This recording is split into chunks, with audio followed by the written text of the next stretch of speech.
Whoops. We're going to see that a little bit later on. We want to watch this. I gave you a little sneak preview of Tatiana's video, which we're going to see, but instead we want to start with this one.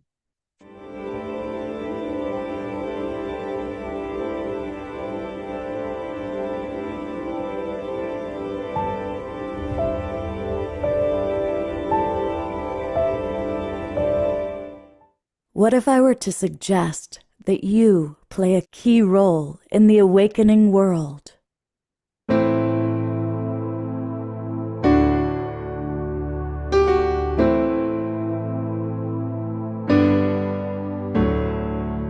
And that you are watching this because you have heard the call.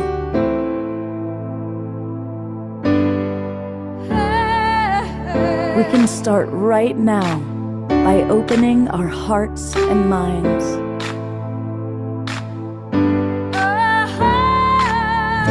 Welcome to the awakening world.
Good evening, everybody, and welcome to the Awakening World. It's Saturday night.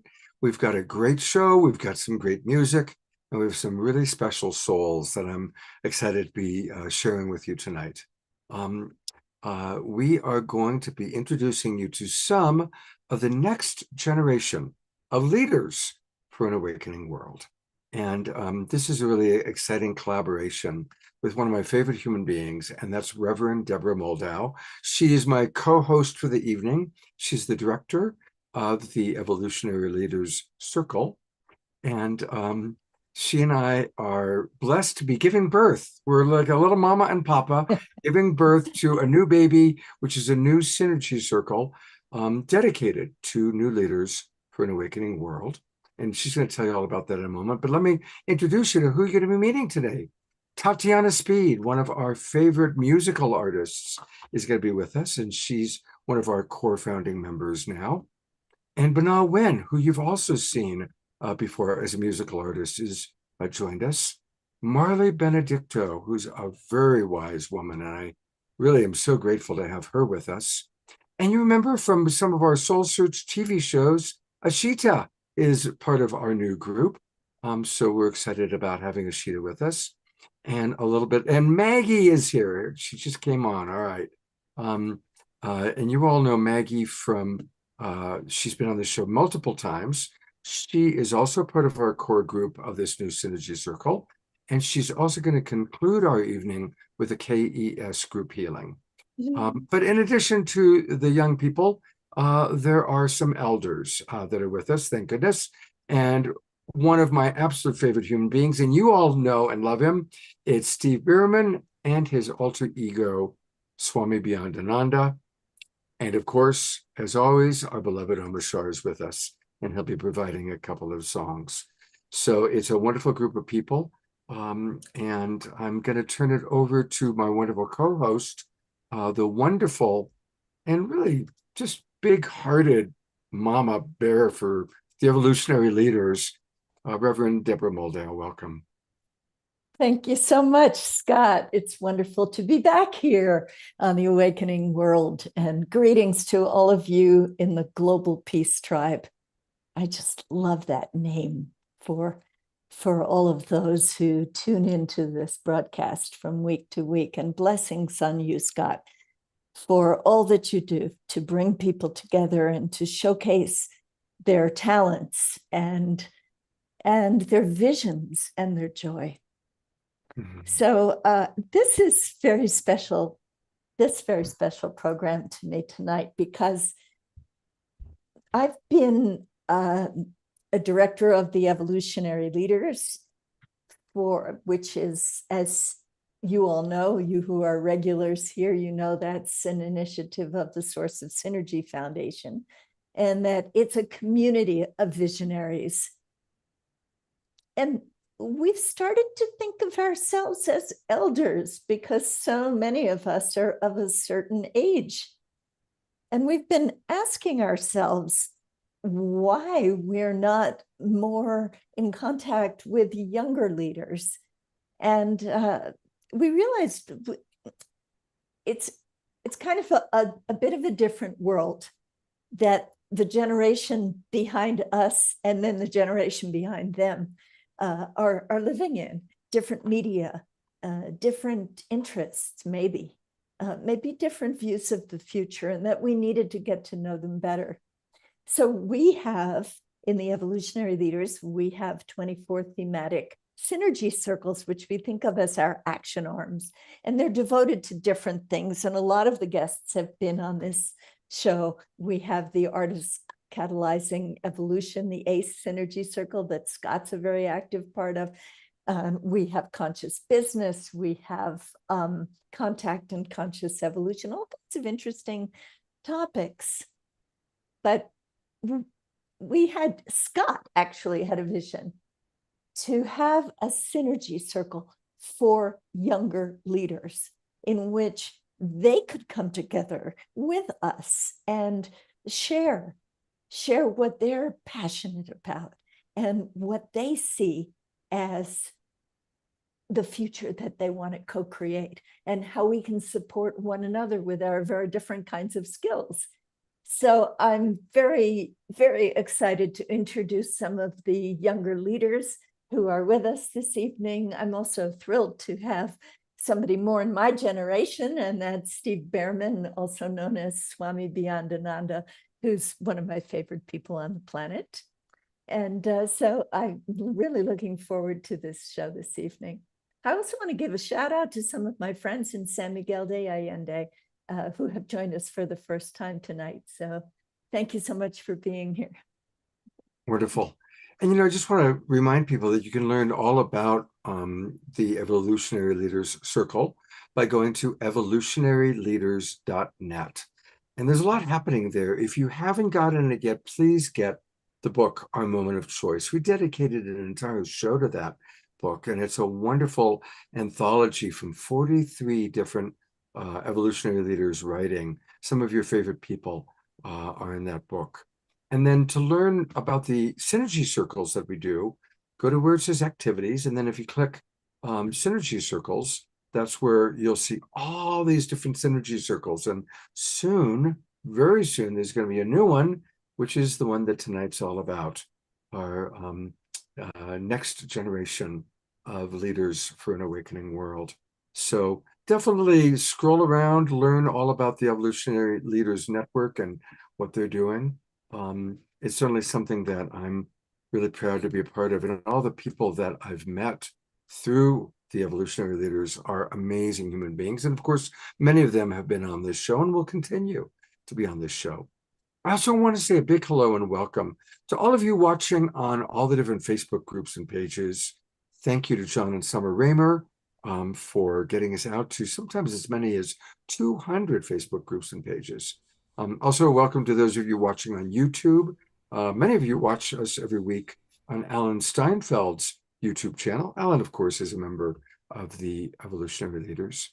And also, a lot of you are watching the recording or the replay. So even if you're not with us live, but you're watching the recording, welcome. All of you are welcome at all times. It's Saturday night, and we always have to have great music on Saturday night. And we're blessed with the most wonderful house musical artist, our beloved Omashar, to get us going. Get ready to move and groove, everybody. Namaste and welcome, everybody. And in the interest of this being a multi-generational, not a hand-me-down, but you know, the flow through of energy of all of us bringing our wisdom to the forefront. We have in the background a nicely AI'd Sphinx and pyramids, and a song called Out of the Blue, which is basically about what happened to our ancestors. Perhaps we are our ancestors. However, we are all working this field of awakening together. So, your socks are on? Good. Yes, indeed. Right there. Come on, little buddy.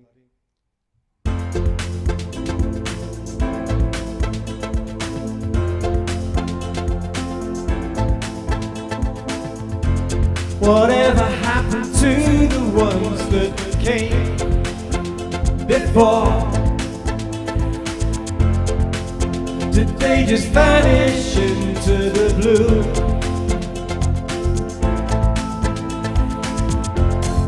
Maybe they're living the dream we know to be true, and reaching their hands back out of the blue. My heart is so ready to embrace all that's new. I feel the love calling for me to break on through. With peace on my mind, I know that I'm coming to a new way of life that feels so true.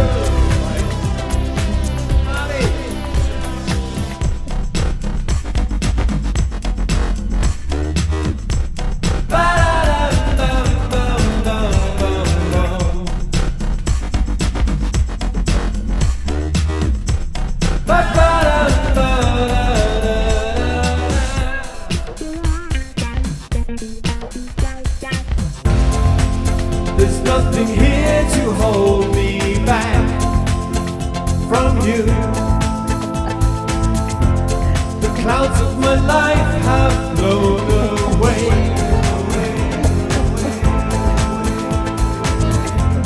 My lightness of being lifts me every day. I find myself feeling not so blue.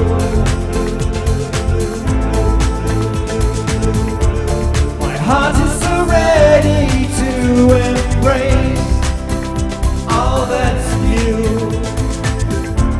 I feel the love calling for me to break on through. With peace on my mind, I know that I'm coming to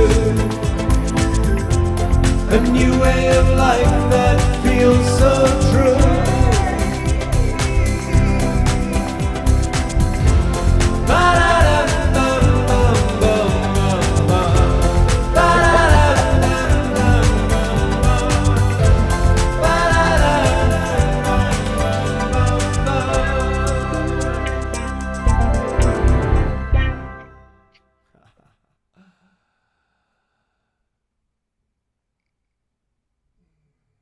We're here on Gallery View. Big twinkle to our beloved Omoshar. If any of you are new, that's what we do. We twinkle our appreciations on this show. That was a rocking way. And hey, a reminder that a wonderful way to support Omoshar is to go to his website, and it's his name, omoshar.com. And you can see some announcements, learn all about this wonderful man, and most importantly, go to Bandcamp. Bandcamp is where you can find his albums. He has 5 wonderful albums, and let's support him. And each album is terrific. So this is a wonderful way to support this beautiful man that is such an incredibly important part of our ongoing Global Peace Tribe. And he's with us every Wednesday and every Saturday night. So thank you, Omoshar. Yeah. Thank you, brother. Yes. looking forward to the rest of the show. Some of my favorite people are right here waiting in the green room, all drinking mate and cacao. We're all good. Absolutely. Well, here she is. Here is Rev Deb, as I love to call her, to introduce our first new leader for an American world, for an awakening world. Take it away. I have to first give a big thank you to Omashar. Omashar, you just light up this program week after week. Your music is always so uplifting. It's danceable, but it's also inspiring, and you do such a wonderful job. And I just want to appreciate you. Thank you, Deborah. Thank you so much. I love you. So here we are, meeting some fresh faces with wonderful visions and new perspectives to share with us. And we're starting this evening with Marley Benedicto. And I met Marley in a very magical way. I still don't really know how it happened. It was over music in San Miguel. Yes. I was here in San Miguel in Mexico for the very first time. I had already decided I was moving here, but I only knew one person in San Miguel, a wonderful artist named Evelyn Puget. And so when I came down, I thought I should go for a week to visit before I move everything I own down here and just make sure that I like it. So I came down for this very short visit. And Evelyn, I came with a friend who plays the guitar. And so Evelyn decided to throw us a little musical evening.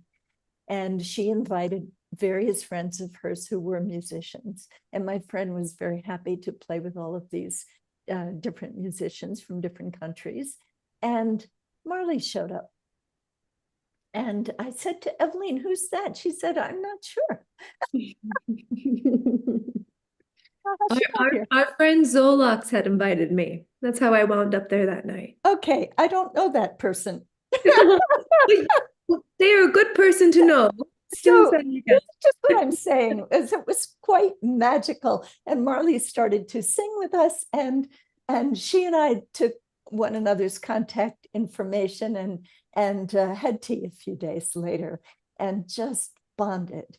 And she is a woman of many talents.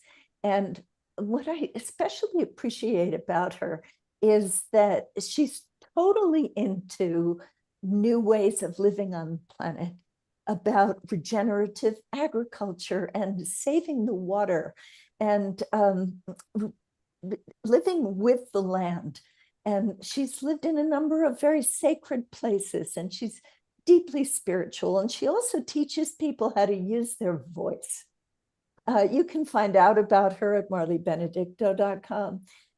But I'm so glad that you're going to meet her tonight, because she's just the kind of new generation leader who can give us a different outlook and teach us so many things. And she's also very kind about listening to elders, and actually says she enjoys that. So that's the thing that I appreciate about Marley. So it's my honor to introduce you to Marley Benedicto. Wow. Well, thank you so much, Deborah. What a beautiful, intimate introduction. And I'm so incredibly grateful to be here tonight with you and with Scott and everybody else. A little bit about Deborah from my unique perspective is she's been an incredible spiritual teacher and also a friend, somebody who has been able to meet me in that multifaceted way of relating to this reality that we've chosen to be in. And Deborah, you continue to be a muse and an inspiration that I can expand into in the most unexpected ways. So thank you for showing up the way that you've shown up in my life as a guide and a teacher. And I'm really grateful to be here on the show with everybody tonight, and especially the elders, because you know, here I am incredibly blessed to be surrounded in an ecosystem of thriving go-getters who are really touching all the acupuncture parts of the world. But we can forget we don't forget, but I don't feel like we acknowledge often enough the stewards and the path blazers that came before us. And for me, San Miguel de Allende is one of my really sacred homes where I get to be in the nourishment of elders who can see me for where I'm at, the elders who have really dreamed the dream for all of us to be where we are today collectively. And while I understand that it's really important to bring the nourishment and the pollination of younger generations, I feel as vigorously about bringing the elders into the communities that I'm working with around the world. So I truly hope that some of my community from on Facebook, where this is streaming live on my page, and that I'll share this video with later, get to tune in and meet the wisdom here. Thank you. And one of the things I'm going to ask all of our new leaders to do is to share their vision for an awakened world or an awakening world, and then to share some of what their contribution is, either what they might currently be doing or what their vision is for the future. So Marla, if you'd be willing to get us off to a start with the answer to those questions. Absolutely. Thanks for asking, Scott. Well, this is definitely a part of my vision for the awakened world is, I would say, right use of technology and aligned communities coming together. Ways that I'm contributing to an awakening world is I really believe in the power of art for culture creation, as well as community development, and being able to integrate a lot of our land-based practices and the indigenous knowledges of animism, really working intimately with Mother Nature, with the animals and the ecosystems, and giving them a voice and giving them a place, giving them a seat at the table as larger decisions are made. And taking all of that indigenous knowledge and merging it into technology and using technology as an interface to be able to accelerate the animism and the kinship that we can grow with Mother Earth. Things that I'm tracking very sincerely are ocean. How are we protecting and preserving our waters all around the world? As a singer, I feel like many of us singers are very naturally drawn and attuned to the waters that move through this planet, and that is where our song and our prayer emerges, is for the waters. I also really deeply believe in the synergies of communities and people working together. So once again, technology is allowing us to all come together right here, right now, the way that we are, to see these ideas and to let a small ripple extend as far as that ripple really wants to, just through engagement, right? We really are in a stage where we're able to have new levels of freedom of expression at the same time that is greatly polarized. But we see it, and we see it for what it is. And all things that can be healed must have to be revealed first. So here we are in this great awakening, in this enlightening moment where the light is shining so bright, some things are burning to the ground. And it's through this community and this kinship of one another that we can really find our resilience, our strength, and our engagement to get involved in the unique way that each one of us has been primed to. Because your gifts come from all of your life experiences, and they're totally one of a kind. And this is where the power of the voice comes in. I so truly believe in helping people open up their voice, open up their creative expression, and really finding what it is that's unique about that person. Because when you nourish and water that part of yourself, it becomes a one-of-a-kind expression for those around you to also reflect and find their freedoms and their ability and their inspiration to show up and be a part of something that's maybe never been done before. And often the things that have never been done before, I'm sure you know, are the hardest to do. So it's good when we do it together. And one of the ways that this is coming through right now is I am working with Region Intel, the creators of Project Drawdown. Project Drawdown is an 8-year study that went into looking at the polycrisis, which is the interconnected series of problems all around the world. And they studied the problems so that they could actually identify the solutions. And they did that for 8 years. That was a project called Project Drawdown, all about climate and regeneration. Now what they've done is they've turned it into a 15-week online course that is also a professional accelerator to really help educate and activate people across all nodes of interest, whether or not you're into climate or regeneration. There's something for everybody there. And I took that course last year. it dramatically changed my life and really let me take a background in healing arts, performance, and women's empowerment, and take all of that ammunition and move it into a field that can be even more grounded than what it was I was doing before. So this next week on Wednesday, the 21st, I'm going to be hosting a day-long speaker series that I would love you to all come and be a part of. I'll share the link here in the chat, but we're bringing together great speakers like Amanda Joy Ravenhill, Chad Frischman, Lucian Tarnowski, David Block from Gone Gone Beyond and the Human Experience, Sonia Sophia, Alex Kotiek, and myself. And each one of us are leaders of community across the world in different sectors. And what we're going to be doing is inviting people into the communities, inviting them into meeting more people that are really actively engaged and heart-centered. And so I would love for you to come. And that's really how I'm rolling and showing up right now, besides making music and making some beautiful artivism pieces, art for activism. Beautiful. I want to remind people that you can learn much more about Marley by going to her website. And it's easy to remember. It's her name, Marley. M-R-L-Y. And you know what, Scott, one last thing, because Sure.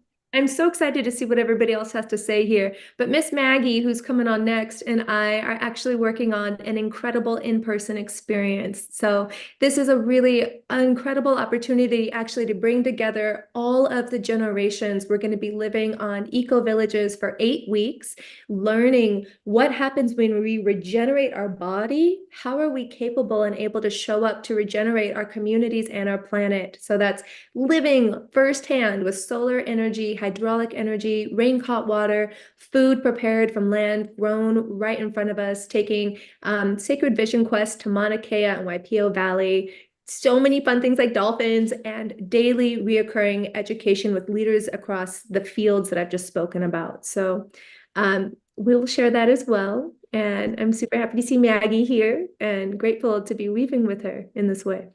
Well, it's actually kind of perfect because that way we get to introduce Maggie, since the two of you are collaborating. And of course, a lot of our regulars recognize Maggie. She's been on the show many times doing KES group healing, which she's going to bless us with at the end of the show tonight. But this time we get to hear Maggie speak, and we get to hear more about Maggie, who is such a powerful leader. I've known Maggie now, I think, for 3 or 4 years. And Maggie's one of those people that, well, really similar to you, Rev Dab and Marley. Everything she does with love and joy. She's one of the most joyful human beings I've ever met. And I know a lot of people. So I really appreciate just the tremendous love and joy you do, whether it's social media, making videos, taking photographs, being supportive. She's, one of those humble people, like whatever needs to be done, she does it. Always out of a deep dedication of service. And isn't that the quality of the kind of leaders we want in the world? Leaders that are humble and see what needs to be done. They do what needs to be done, and they do it with love and not with, see what I'm doing. And Maggie, you really embody that beautifully. So welcome back to the Awakening World. And please share with us your vision for an awakening world and a little bit about what you are doing or plan to do. Thank you so much, Scott. That was really, really beautiful and touched my heart, and just so grateful to be here and to have you a part of my community. And I would say what I see the most that humanity is ready to step into is being a part of a bigger community and really creating these communities. And of course, I love to keep things light and joyful, but there are definitely very real agendas that are trying to play out. And so when I see certain things happening, I am reminded by my higher guidance, and a part of my dharmic contract is to help bring in these new earth communities. And so that is what Marley mentioned back right when COVID started. Before COVID, I moved to Hawaii, and I didn't have a full plan. I just read the book Re-inhabiting the Village, and I knew I had to get on a community. I was like, this book is the Bible. And so when I saw that book, I was like, all I could think about was eco villages, regeneration, living on a land that you don't have to drive so much, living on a land where there's elders and children, and we're not in these boxes where, you know, America, I think, has one of the highest rates of depression and people on antidepressants. And I really believe a big part of that is because we are in the society that is so separate. You know, like the elders need each other, the children need each other, the young parents need each other. And it's really, I think we're being asked to go kind of back in time of how we lived in tribes and villages, and we had our tribe around, yet in a futuristic way that is sustainable. And so that is why we are in February and March, we will be taking a group to Hawaii and staying on a regenerative land. And I can speak from experience. When I lived in Hawaii, it changed my life. And I have fully dedicated my life to regeneration projects and building out sanctuaries in different ways. And so I'm currently working on a project in Ashland, Oregon right now that is going to be really centered towards a Sattvic community lifestyle and building out different gardens. And I think another really important way, which Marley mentioned before, is integrating AI in an organic way. And I just had a beautiful conversation with my neighbor, and somebody asked her, what do you think we're gonna do when AI and all this technology takes over all these jobs? And she said, we as a community need to choose that we are going to stay organic and work with people, go to restaurants where there's people cooking and not AI. And so I think as we step deeper into AI, it's beautiful how it can help us, and it's the beginning. And so we do have to stay true to making sure that people have purpose, because if people don't have purpose, that's when they can psychologically go in a downward spiral. And so I also, lastly, I think very important to have the spiritual education in the communities and have a very core around peace sanctuaries, meditation, and Gnostic teachings, you know? Mm-hmm. So, yeah. Tell us more about, and I'll bring Marley back up. Tell us more about what the two of you are doing and how we can support you. Oh, thank you so much, Scott. Yeah, we will be going to Big Island in February, and the intention is to really get a beautiful group of people together to get a glimpse into the future. And so if you want to explain that a little deeper, Marley, I'll hand it over to you. Oh, I love hearing you talk, Maggie. Thank you. I think I think everything that Maggie just shared actually is truly why, you know, between what I said and what she said. And we are living in a time where so many people are in isolation, and part of that is due to technology. And isolation is a driving factor for sickness and disease. And when you come together with others, you really have the opportunity to reflect yourself, to grow in that experience, and to learn how to harmonize. And especially as one of the reasons we are working to bring in healers, systems designers, and artists, as well, of course, the mothers and the children and the elders, right, for balance and harmony, is because we can't expect to be able to create peace on earth if we can't create an inner peace. And that inner peace is done through the association with other in our immediate field. One of my favorite quotes, funny enough, is by the actor Mr. Rogers. And in his movie, which made me cry, watch his documentary, Mr. Rogers, he said, if people did for their neighbor what they wanted to do for the world would be a different place.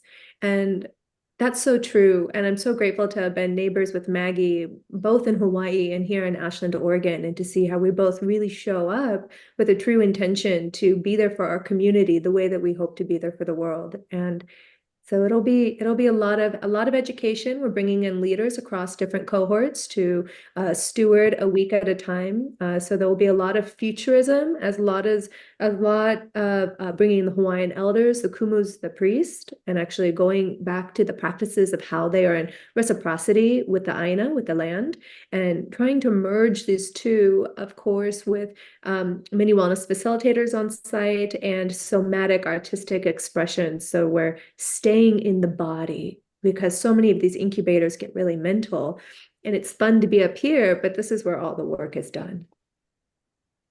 Wow. How do people reach you? What's the best way for people to contact you if they're interested in being part of what you're doing?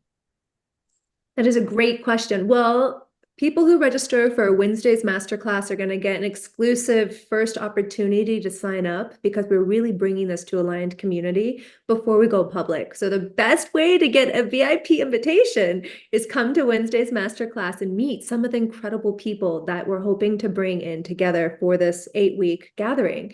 And the other way you can do it is you can go to my website, you can go to Maggie's website, marleybenedicto.com. And Maggie, what is your website?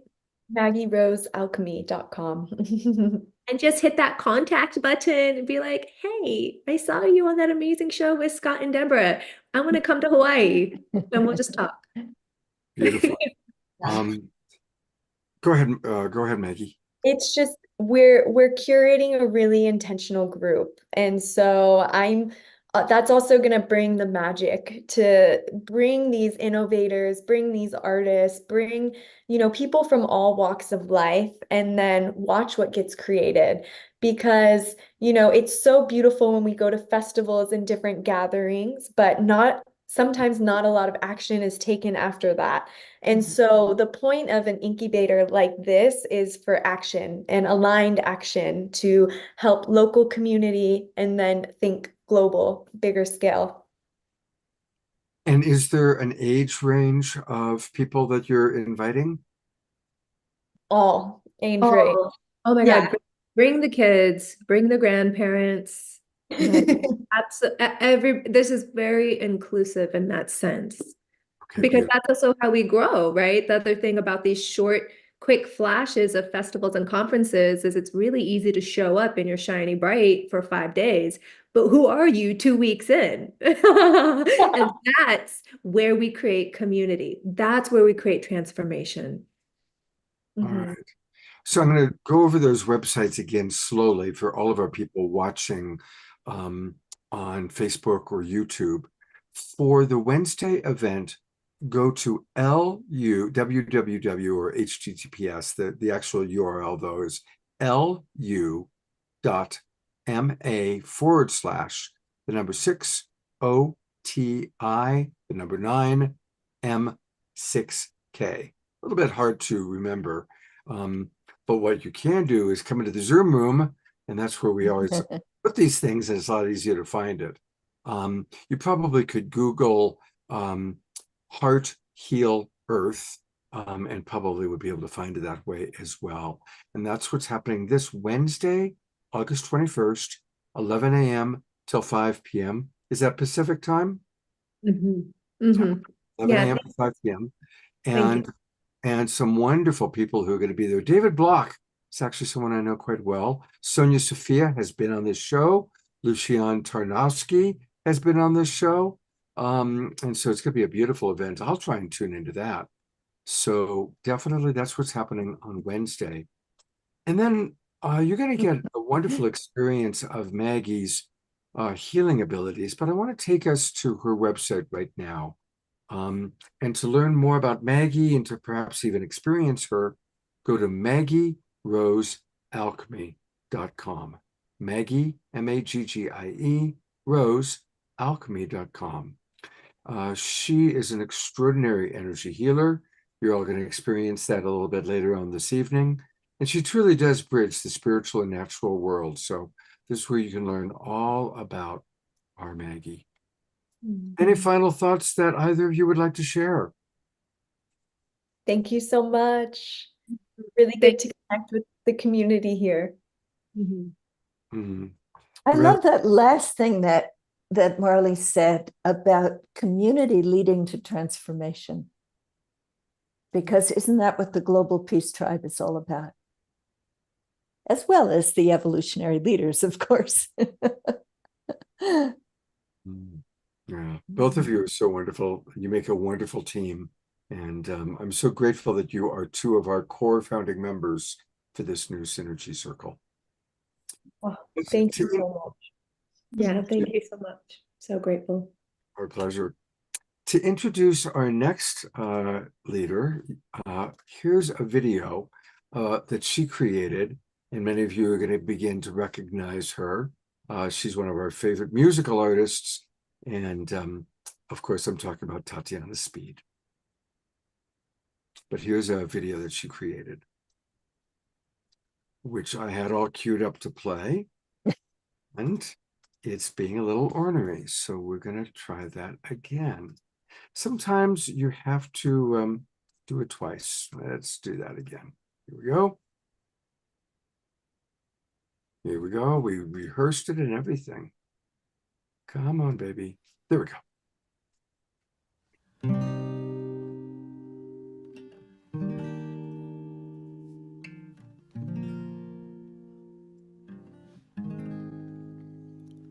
For too long, too many people have been left homeless. For too long, we haven't seen enough progress. For too long, exiled, displaced, and alienated, people walk this earth devastated. For too long, we've lived in separation, forgotten our true nation, this earth the home to all future generations. Cut off from life, cut off from each other, we've forgotten nature, our only mother. This disconnect is our deepest wound. Towards wholeness, we must reattune.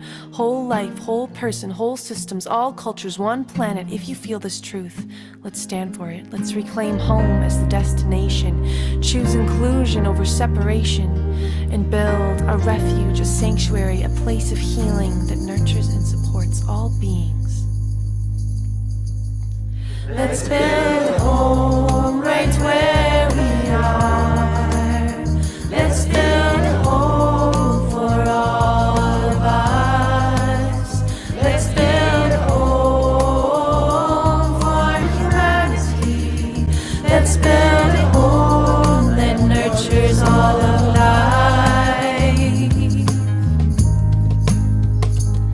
It starts within. It starts with me, it starts with you. Can we turn to ourselves and see ourselves anew? What do we love? What do we cherish? For what do we stand on this beautiful planet, this sacred land? It starts with community, creation, culture. Can we build together, my sister, my brother? It starts right here, right now. Put the seeds in the ground until life springs up all around. And we can walk through our garden, this home that we make. Together we change humanity's fate. And from the local to the global, from the I to the we, from the north to the south, from the west to the east, all cultures, all borders, all peoples, all life, we can come together and ignite a home for all to which all belong. This is the prayer, this is the song. Let's build a home right where we are. Let's build a home for all of us. Let's build a home for humanity. Let's build a home that nurtures all of life.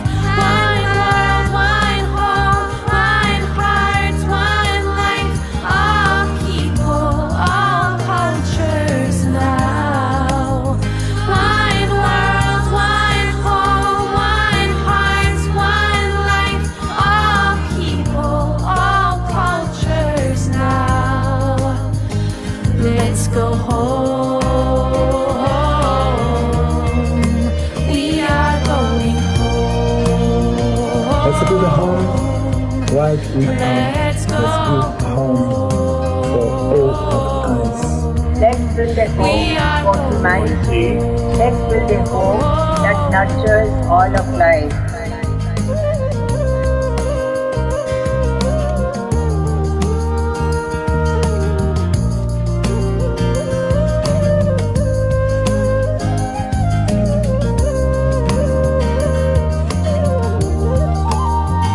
Idaki Epi. This is our Mother Earth for all living beings. From the power with to the power to, we can change and create something new. Hold the vision, hold the mission, hold the line. We are birthing a new paradigm. Homecoming, we are all becoming who we need to be to hold off this catastrophe. Down on our knees with prayers for peace for this indivisible family. Around the world, feel the hearts opening. Around the world, feel the hands extending. Around the world, feel this movement coming. All cultures, all peoples, one planet, one home.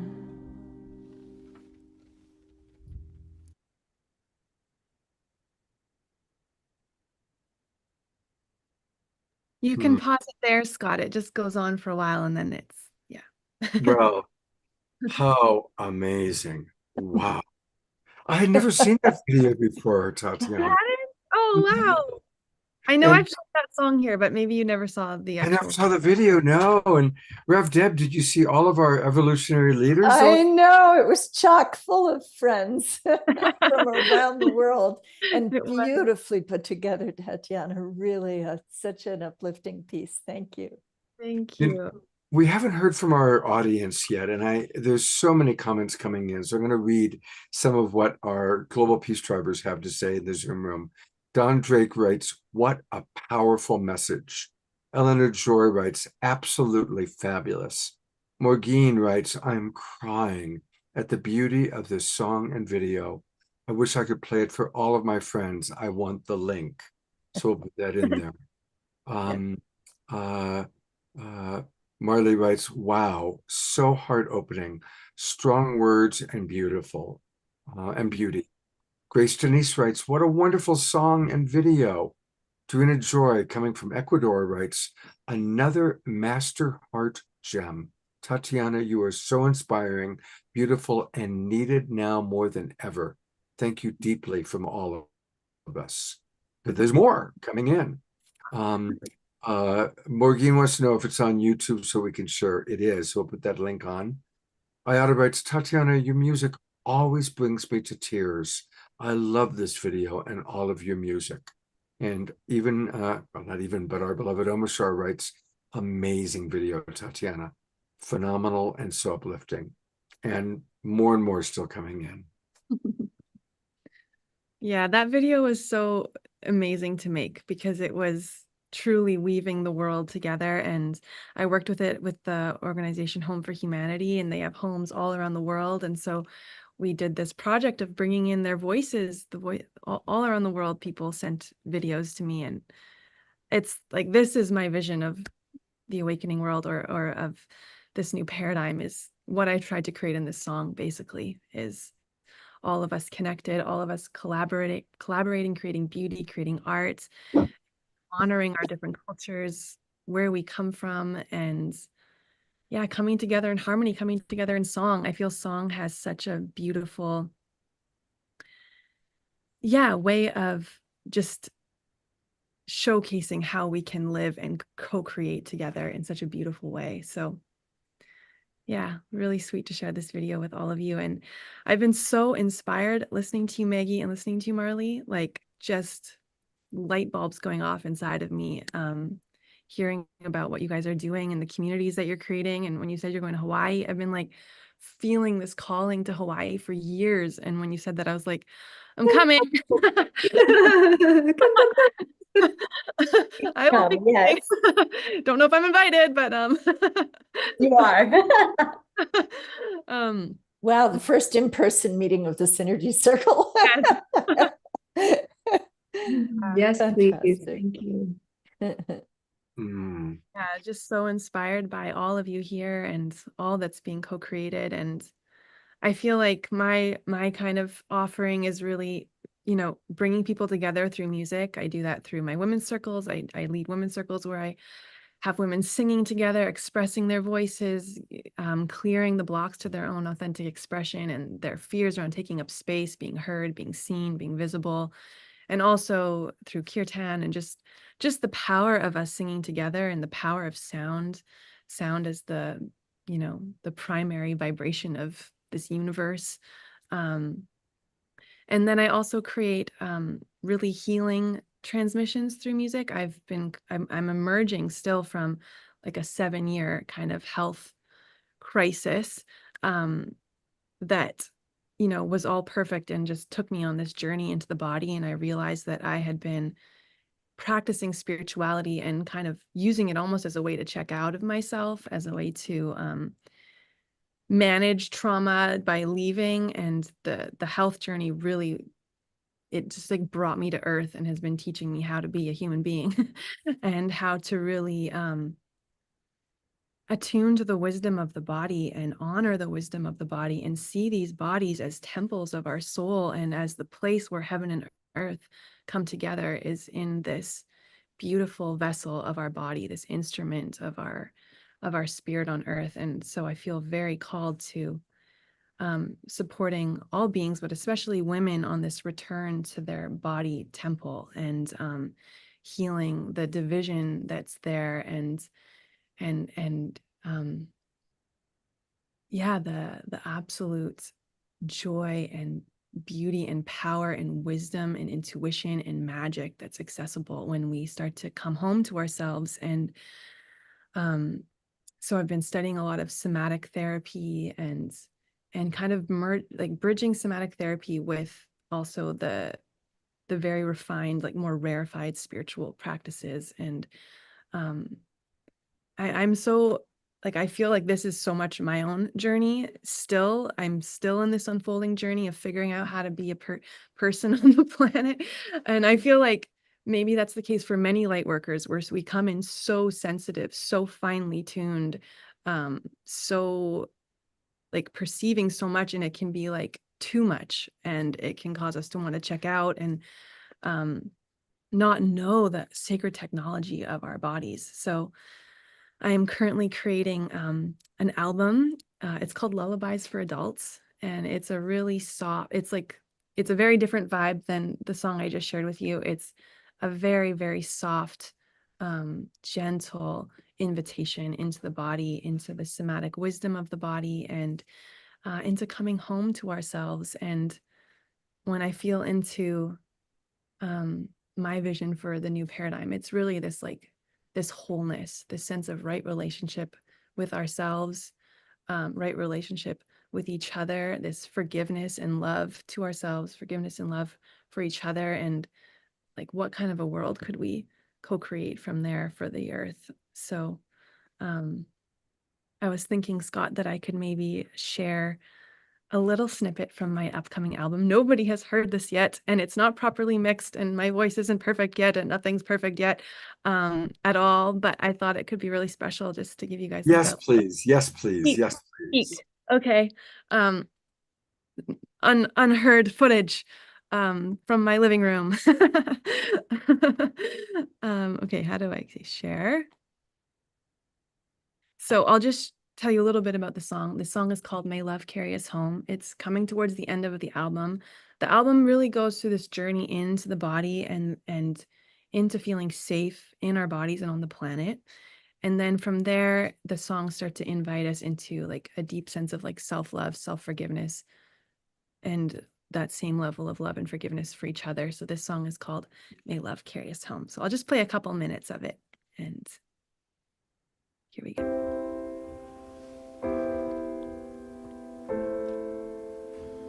Can you hear it okay?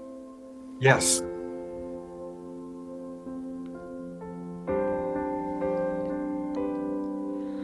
I turn towards myself with a rose of forgiveness and a lily of mercy and gentleness. I turn towards my heart as the altar of redemption. Please remind me how to love. Remind me why I came.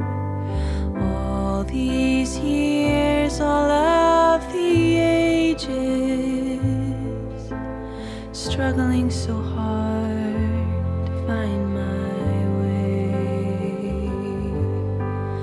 All these years, all of the ages,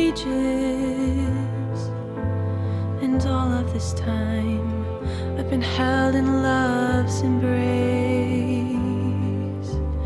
Om Namah Shivaya Shivaya, Om Namah Shivaya Shivaya, Om Namah Shivaya Shivaya, Om Namah Shivaya Shivaya. Let love carry me home. Let love carry me home. Let love carry me. Let love carry me home.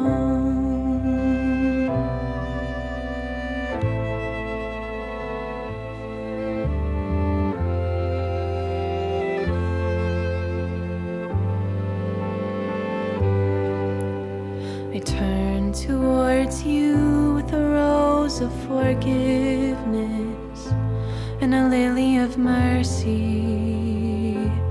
and understanding. I turn towards your heart as the altar of our love. I'm so sorry for missing you so completely. All these years, all of these ages, struggling, fighting, and forgetting. All these years, all of the ages, and all of this time, we've been held in love's embrace. Om Namah Shivaya Shivaya, Om Namah Shivaya Shivaya, Om Namah Shivaya Shivaya, Om Namah Shivaya Shivaya. Let love carry us home. Let love carry us home. Let love carry us. Let love carry us home. Let love carry us home. Let love carry us home. Let love carry us. Let love carry us home.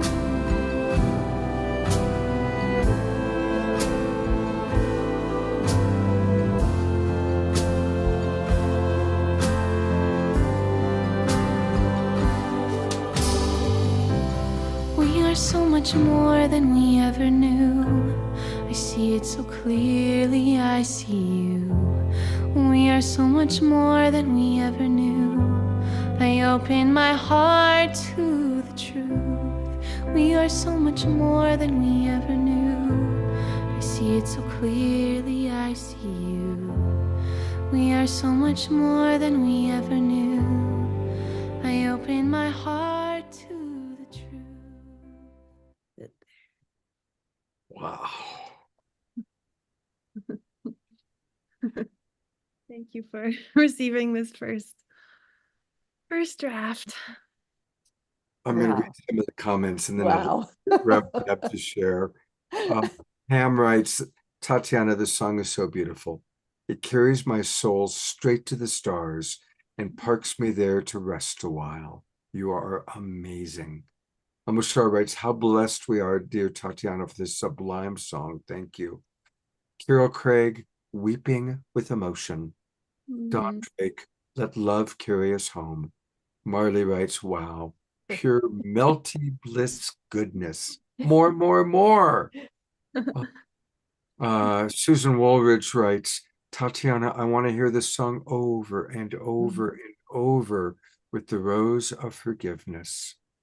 And more comments coming in. Wow, your voice is so healing. Such a special gift. And, you know, one other, you know, Tatiana does do somatic work. And Pam writes, I had the pleasure of working with Tatiana, who did a somatic session with me. She's not only a gifted musician, but also a wise and gifted healer. And Dia adds to that, yes, Tatiana, always and always, you speak and sing wisdom, for beyond your youthful years, you sing to my heart. And there are 6 more comments that have come in that I don't have time to read. This is what I love about our new generation leaders, is that they are all multidimensional and have many talents and passions to offer the world.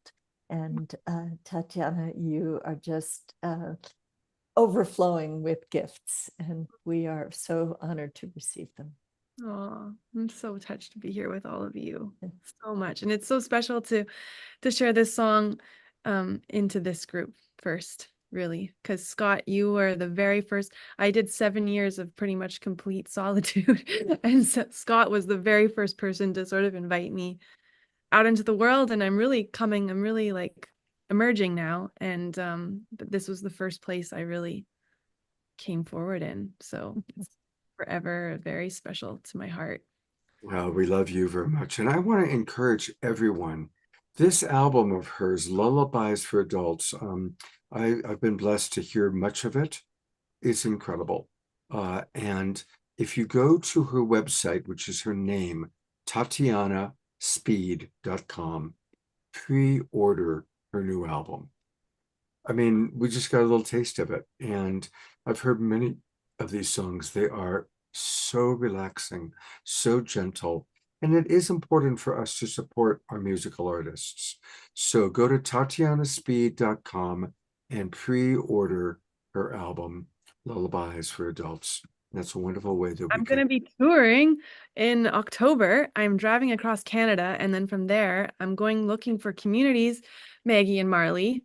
I've got a van, and I'm going to be hitting the road and taking this anywhere I'm invited, really. But I'm starting first by driving from I'll be driving from the West Coast to the East Coast of Canada, and then I want to go where I'm called. Kind of, I'm totally uprooting myself from the West Coast right now. Marley has just invited you to Ashland. Amazing. Yeah, and I can arrange for you to play in the San Francisco Bay Area. Okay, amazing. Definitely. We'll have you at the Sunrise Center. Yeah. Wonderful. So Ashland, Sunrise Center, Los Angeles, that's a nice little coastal route. Maybe you'll make your way all the way down to San Miguel de Allende. Yeah. That's what Linda O'Neill just posted that to me. I said, send that to everybody. We want her down here. Tatiana, thank you so much. We love you so much. Rev Deb, what's exciting is that our core group of Synergy Circle new leaders is actually truly a global group. Now, several of them were not able to join us. Shanali from Southeast Asia is part of our group. And you're going to introduce the next two gentlemen that they're in Europe. They're coming to us from Germany and the Netherlands. So they're sleeping right now. So I did a pre-recorded video with them yesterday. But do you want to introduce our audience a little bit to Simon and Dominique? Well, I can't wait to hear your interview with them because they are such bright lights. So we met these two young men when the Source of Synergy Foundation has been looking at refreshing our website. And one of our evolutionary leaders, Mason Ewald, who has been working to carry on Terry Patton's work with New Republic of the Heart, and he's also been working with the Holo Movement. He recommended these two young men. And what they did, I thought was quite extraordinary. They went to the two websites at sourceofsynergyfoundation.org and evolutionaryleaders.net, and they studied them. And when we had our first Zoom call with Simon and Dominic, they were telling us all about us and what they thought should be highlighted on the site, and what kind of newer looking graphics would help us, etc. And they had a wonderful design sense, but we didn't really know anything about them. And as we move forward, both with that project and meeting them on these calls for the New Generation Synergy Circle, we learn that they are both deeply engaged in their spiritual paths, but they're also they're also meeting with groups of young people in different parts of Europe. And that really excited us. They said that there are so many young people who are thirsty for purpose and for new ways of looking at the world. So I'm delighted that they're part of this initiative, and I can't wait to listen to your interview with them. All right. Well, here we go.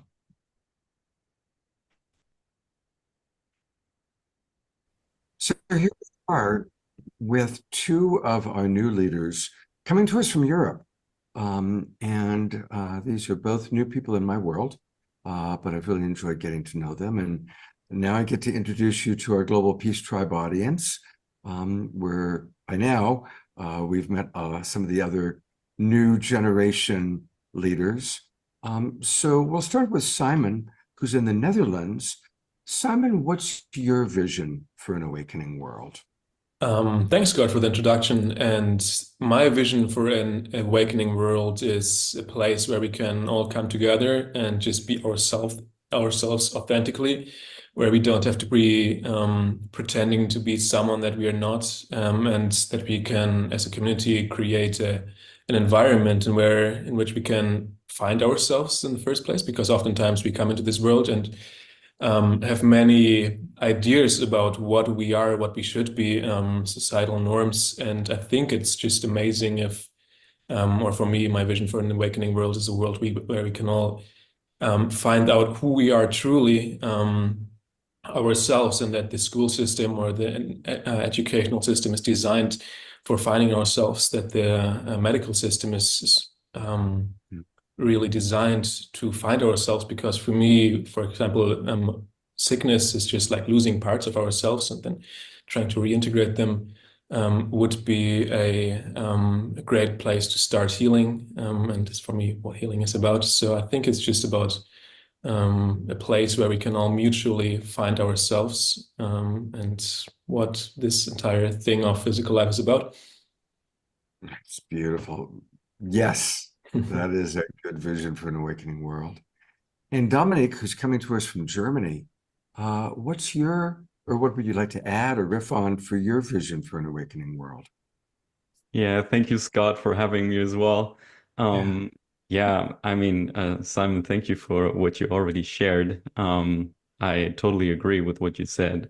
And also for me, it's really important that our society is structured in a way that there's really an openness for the individuals to discover the nature of their own existence, and really get into depth of why we're here, who we are, and that there is a certain freedom that we can actually discover our purpose, not just when we're really old and we have enough money or enough resources that we can actually pursue these endeavors or these questions, but actually when we're young, and we have a lot of years to come where we can actually transform society or certain systems that are still stuck, but they're old systems are disappearing and new ones are coming online.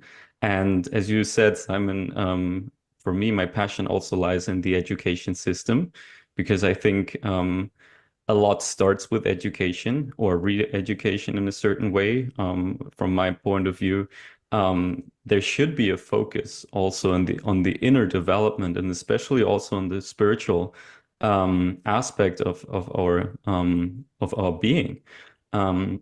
So that's not just one-sided materialistic education, but also a sort of holistic education that also incorporates healing. It also incorporates our waking up process, and different spiritual traditions, but also different methods that people can explore for themselves, and then choose a path that they feel that they're resonating with, and that is part of their purpose. And I want to help with that. So that's why I'm really involved in different spiritual organizations that, want to bring this or manifest this actually here. For me, this is part of the new earth. And I'm very passionate about that. So yeah. Beautiful, guys. Thank you. And that's why I'm so glad that you're part of this core group of our new Synergy Circle. Last question for now, and our audience will get to know you over the years, hopefully. But what's one thing that each of you either are doing or want to do to create your vision for an awakening world? And the game that we play is, as you share it, our whole audience is holding that vision for you. Because we believe strongly in holding vision, that the more that we speak our vision and the more that we all hold it together and bless it, it helps it to come into reality. So I'd love for each of you to share one piece of what you're either currently doing or wanting to do that we can all hold the vision for. And we'll go back to you first, Simon. Right, thank you, Scott. Yeah, for me, it's just that I have a huge passion as an entrepreneur to create spaces where all of this inner development can be facilitated. In the past, it was through online platforms, for example, a platform called Relight, which is a search engine for spiritual places where spiritual people can come together and find their places where they can be held in a space of growth. And now I'm looking for or transitioning my work from the internet or from the online world to the offline world, because I really have a passion for architecture, so I want to create these spaces, these containers where people can do this growth, and where this growth is facilitated not only online but also offline. And yeah, I'm currently just diving into architectural things. I'm just exploring architectural styles, how to build temples, like real world modern day temples where these things can be facilitated. I recently, or just like a month ago, applied for studying architecture in Germany. Got rejected because my vision seemed to be a bit too futuristic. But now I'm just looking for ways to build temples in the physical for facilitating growth spiritually and on every level of our being. All right, well, let's all hold the vision that sometime in the not too distant future, Simon has built the most extraordinary new paradigm temple, physical structure, where people that met through the online gathering have come together and are communing and appreciating this beautiful work of art as they appreciate the works of art that each of them are as individuals. How's that? That was amazing, Scott. Thanks. Oh, and Dominique, what vision can we hold for you? Yeah, as I said, I'm really passionate about helping to transform the educational system, and this is why I find myself at the intersection point between being a spiritual apprentice of a Native American shaman on the one hand, diving into the mystical, taking part of retreats and different courses that are outside of the traditional system, but on the other side, also being in the education system, going the academic route as well, to help shift something. So this is why I align with universities that are at the cutting edge and that are transforming, that are already alternative within the existing educational system, like Alanos University, where I helped initiate a new institute, the Institute for Conscious Education and Social Transformation in Germany, where we're certifying all these wonderful people who are doing the retreats and the courses that are not yet part of the academic system. So I see myself a little bit as a bridge there in a certain way. But the bigger version certainly would be a full-fledged spiritual university, which is holistic, which also incorporates the physical, but not just the physical, also the multidimensional. And I think this is something that I'm working towards. This is why I connect with Ubiquity University and with Interstellar University. I do a lot of work for them as well. And this is also why I'm at the board of the Association for Spiritual Integrity, because I think that these practices should be held with integrity. We cannot go back to the old paradigm of religion, but there should be a new way of spirituality without, institutionalizing it like religion did before. There should be a new way of how an institution can be positioned in a way, but it's not standing in between you and, your some people call it their higher selves or their connection to God, to the absolute, to the nature of their own existence. There shouldn't be an institution between that, that is facilitating the connection, but more something that is, holding a space, so people can pursue that on their own, with people, with teachers that can guide them towards that. Yeah, I'm really much on my way doing this. It's a long way. I have a lot to learn. I'm stumbling a lot as well, but yeah, that's what I want, what I wish for the world, actually.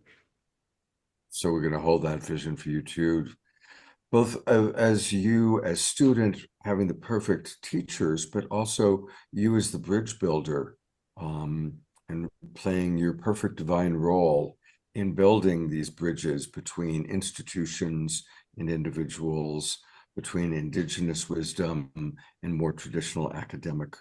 We're a big fan of Jim Garrison and Ubiquity University. He's been on the show, of course. Yeah, and anyway, gentlemen, it's great to connect with both of you. And thank you for sharing a little bit with our Global Peace Tribe audience. And I'm going to end the recording now, but stay on because we'll chat for a moment.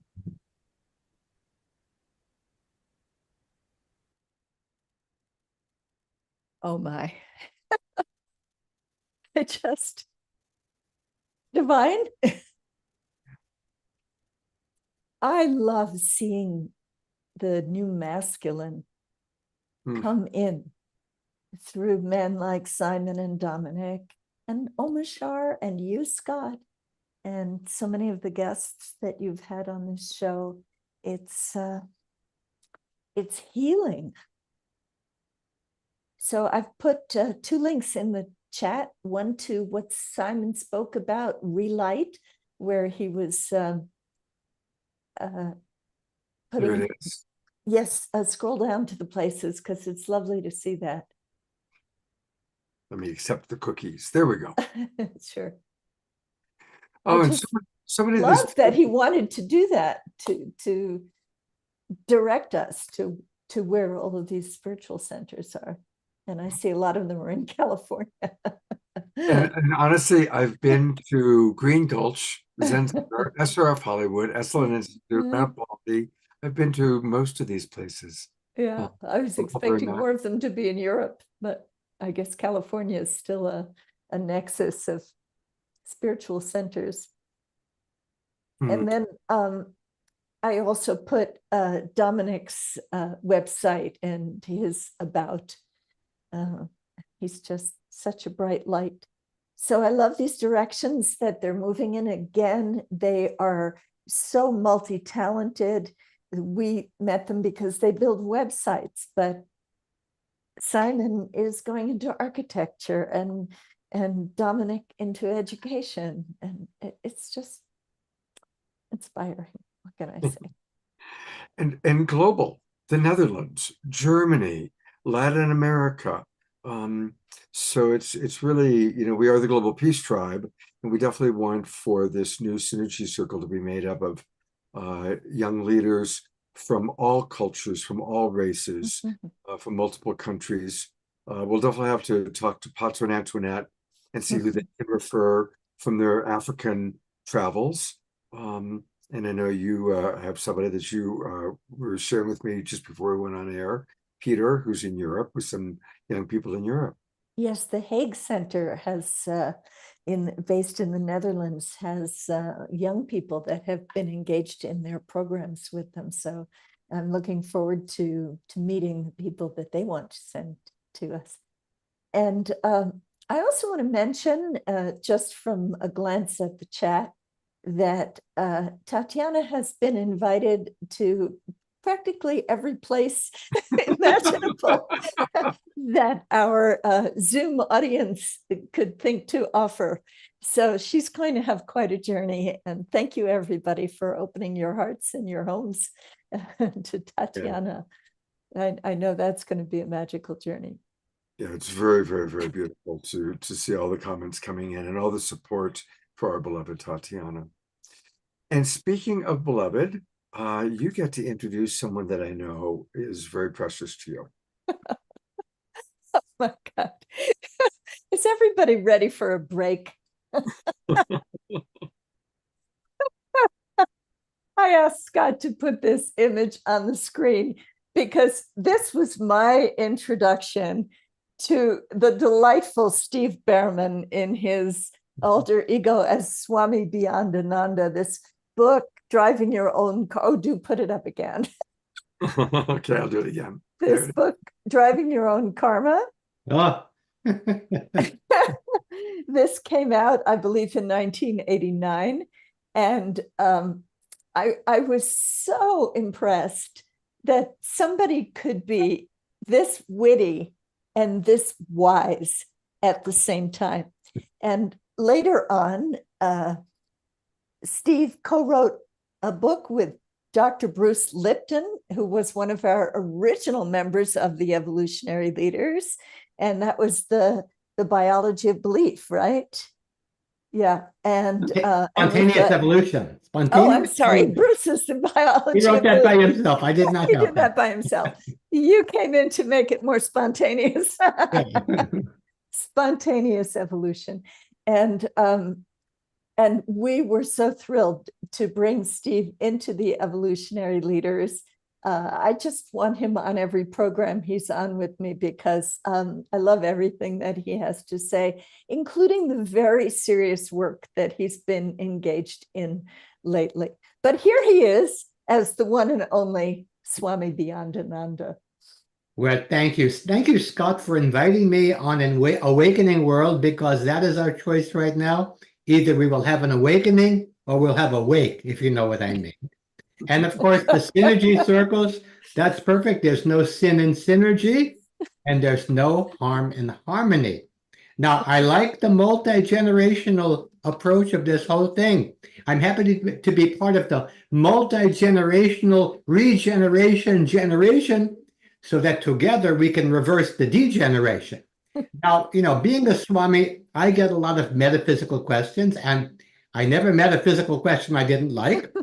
But recently somebody asked me, Swami, can you help me communicate with a loved one on the other side? I said, sure. Which side, Democrat or Republican? Now, I know this is an international audience, but the polarization seems to be very pervasive in our country. The body politic already has many issues. We suffer from iron deficiency, truth decay, erectile dysfunction, and now bipolar insanity. Yes, partisan activists are springing into action. No more passively rearranging the deck chairs on the Titanic. No, sir. We are now actively throwing the deck chairs at one another. A step in the right direction. Now, fortunately, there is another side of the story. And maybe the whole idea of sides needs to be thrown over the side. Because I say there are no sides, only angles. And when we see things from the right angle, we are all on the same side. Now, when it comes to politics and other divisive ideas, we have been of two minds, and now we have to be of one heart.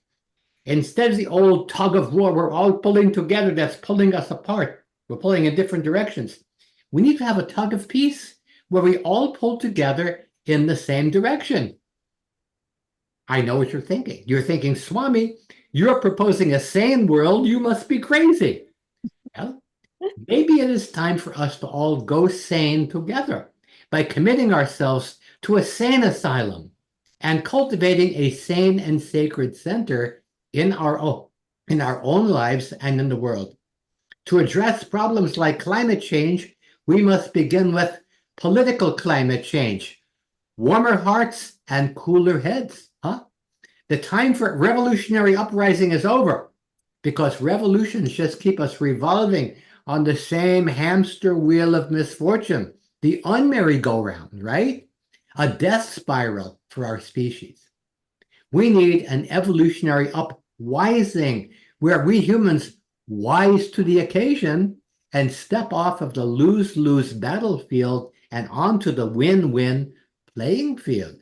And that's why I am calling for a shift from the fear-based state of emergency to a love-based state of emergency, where we emerge from the illusion of separation and see that we are all in this together. I call it the great upwising. Now, somebody earlier mentioned visions and telling a vision. Well, if you don't like the current programming, turn off your TV, turn off the social media, and tell a vision instead. I will tell you my vision. I call it the great upwising, and I offer a simple 4-step program, mathematically guaranteed to work 3 times faster than 12-step. And this is 4 simple steps. Wake up, wise up, grow up, and show up. First, we have to wake up to the illusion of separation. See, we have been hoodwinked by a bunch of winking hoods. Our commonwealth has been hijacked by a very small percentage of the uncommonly wealthy. So now it's time for we, the people, all of us together, to hijack it and to turn divide and rule into unite and thrive. That's wake up. We have to wise up to the power of loving coherence, where we are all one with the same one. The universe has us surrounded. Might as well surrender. Might as well surrender to the power of love. That is our choice every moment. Do we feed love or do we feed fear? I've got good news.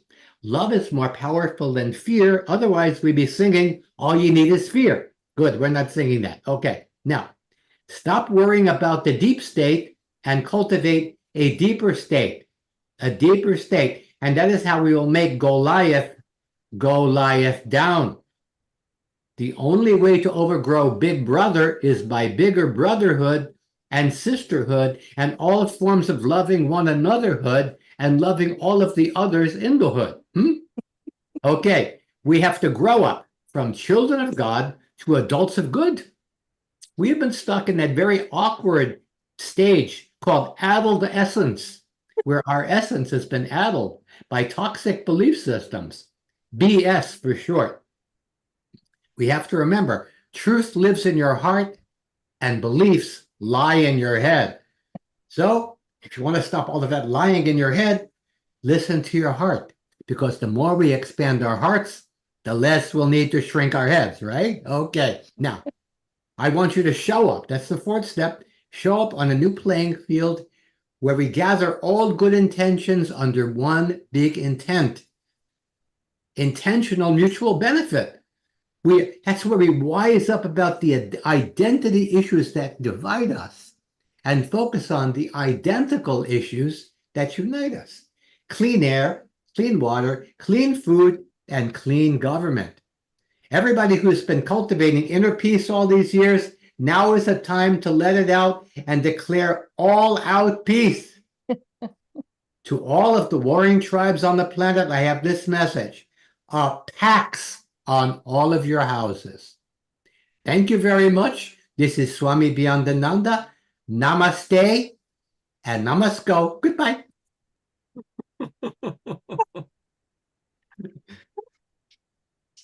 I'm going to change. Can I change it to somebody else now? Is it safe to change? Okay. Thank you, Swami. Oh, you're welcome.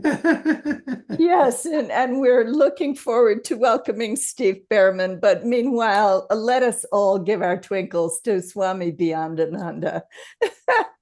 Big twinkling, everybody. Thank you. Thank you. Thank you. Absolutely amazing.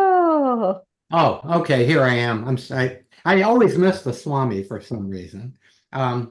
But seriously, folks, I appreciate the introduction, Deborah. And I have a serious mission that's related to comedy.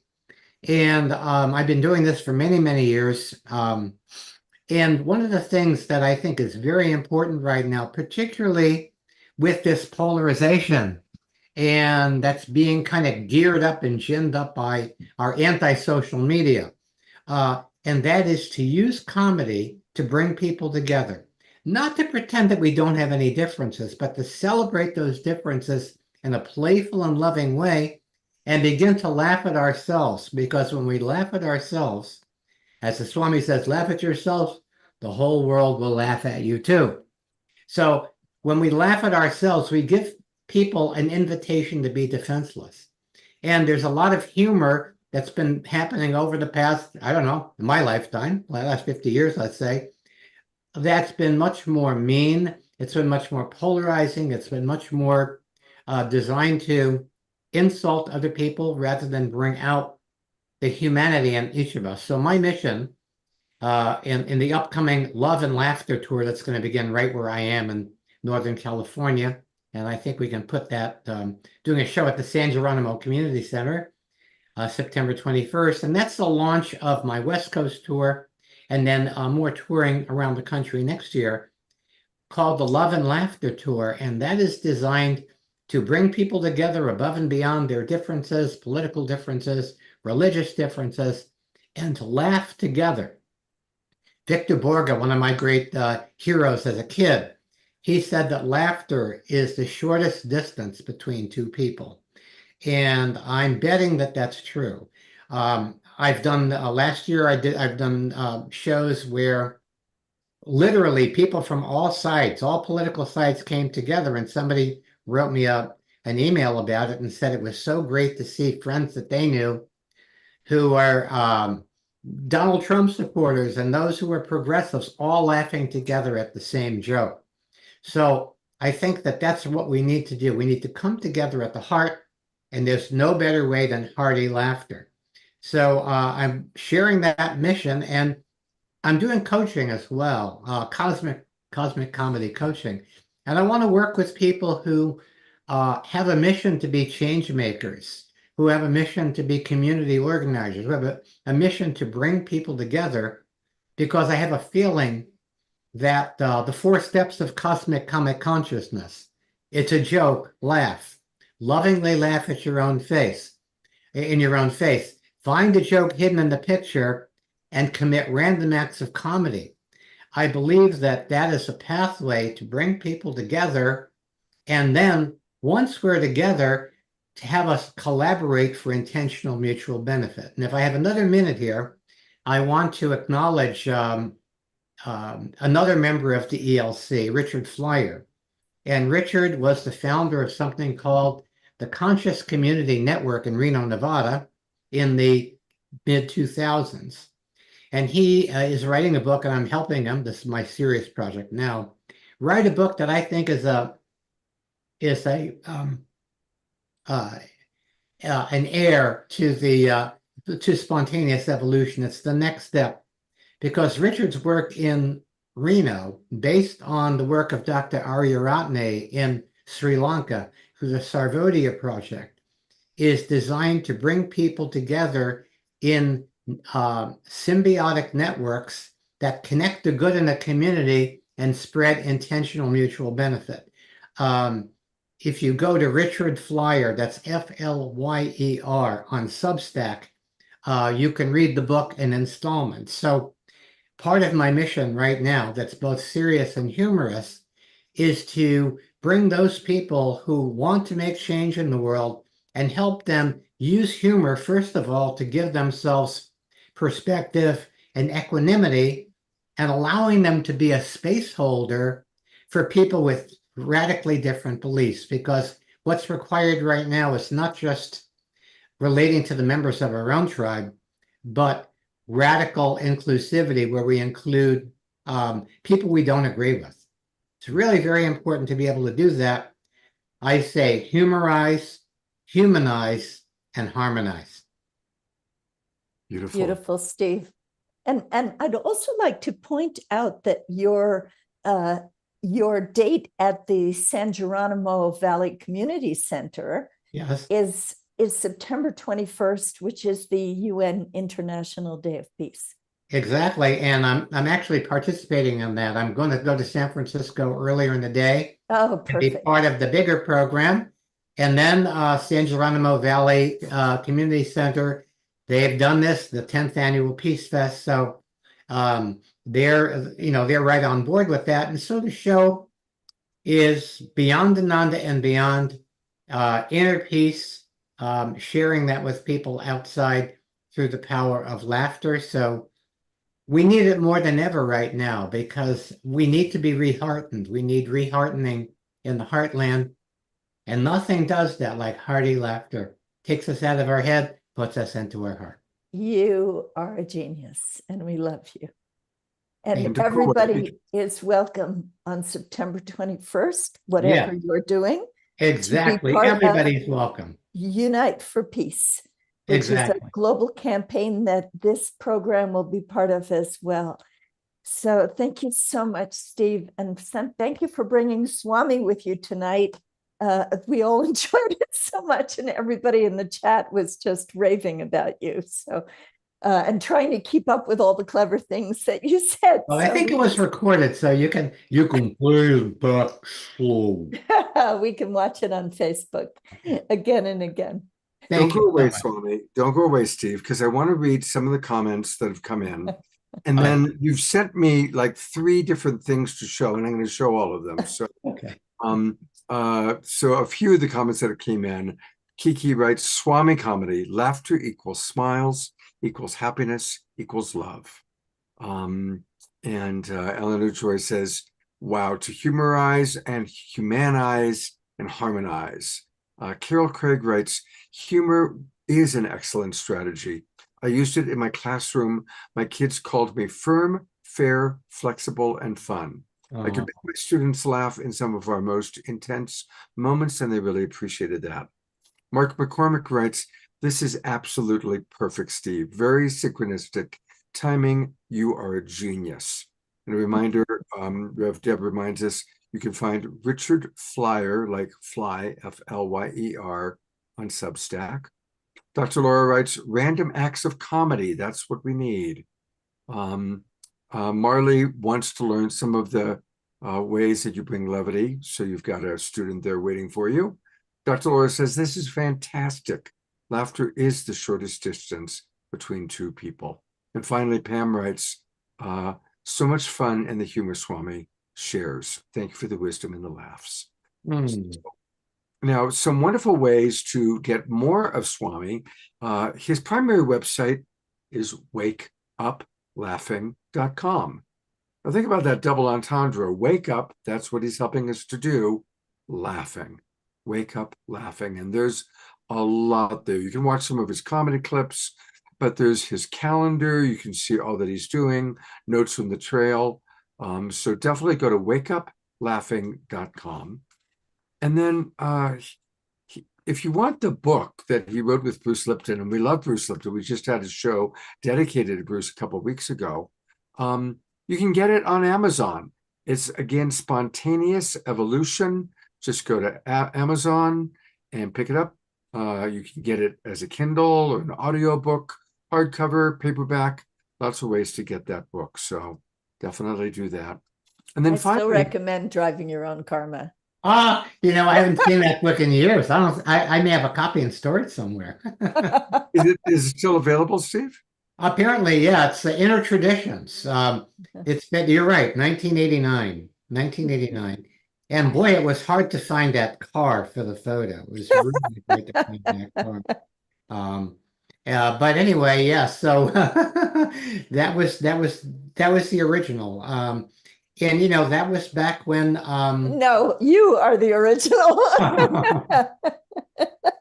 Steve, tell us finally about this. This is your Substack. So this is how people can subscribe to you, right?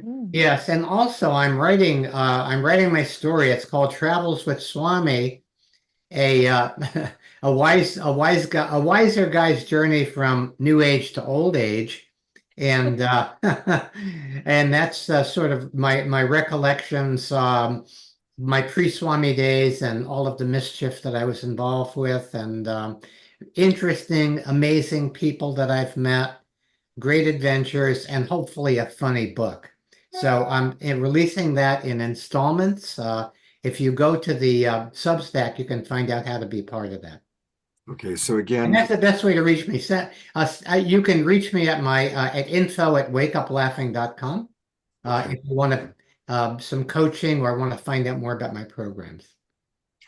And just to kind of bring it back to tonight's show, is there anything you'd like to share about your inspiration as one of our elders watching our new leaders for an awakening world?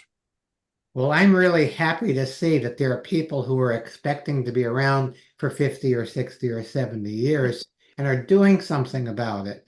And, realizing that it's not going to come from some great technological savior or some great political leader, or God coming down in the basket. We are the Messiah as we act collectively and together to bring about this symbiotic culture that Richard is writing about. So if you want to be inspired, I really suggest that you look at what Richard has been doing. He is working with mostly with young people, mostly with people in their 20s and 30s now, who are starting these symbiotic networks in all parts of the world as kind of our laboratory, as kind of our symbiotic culture lab.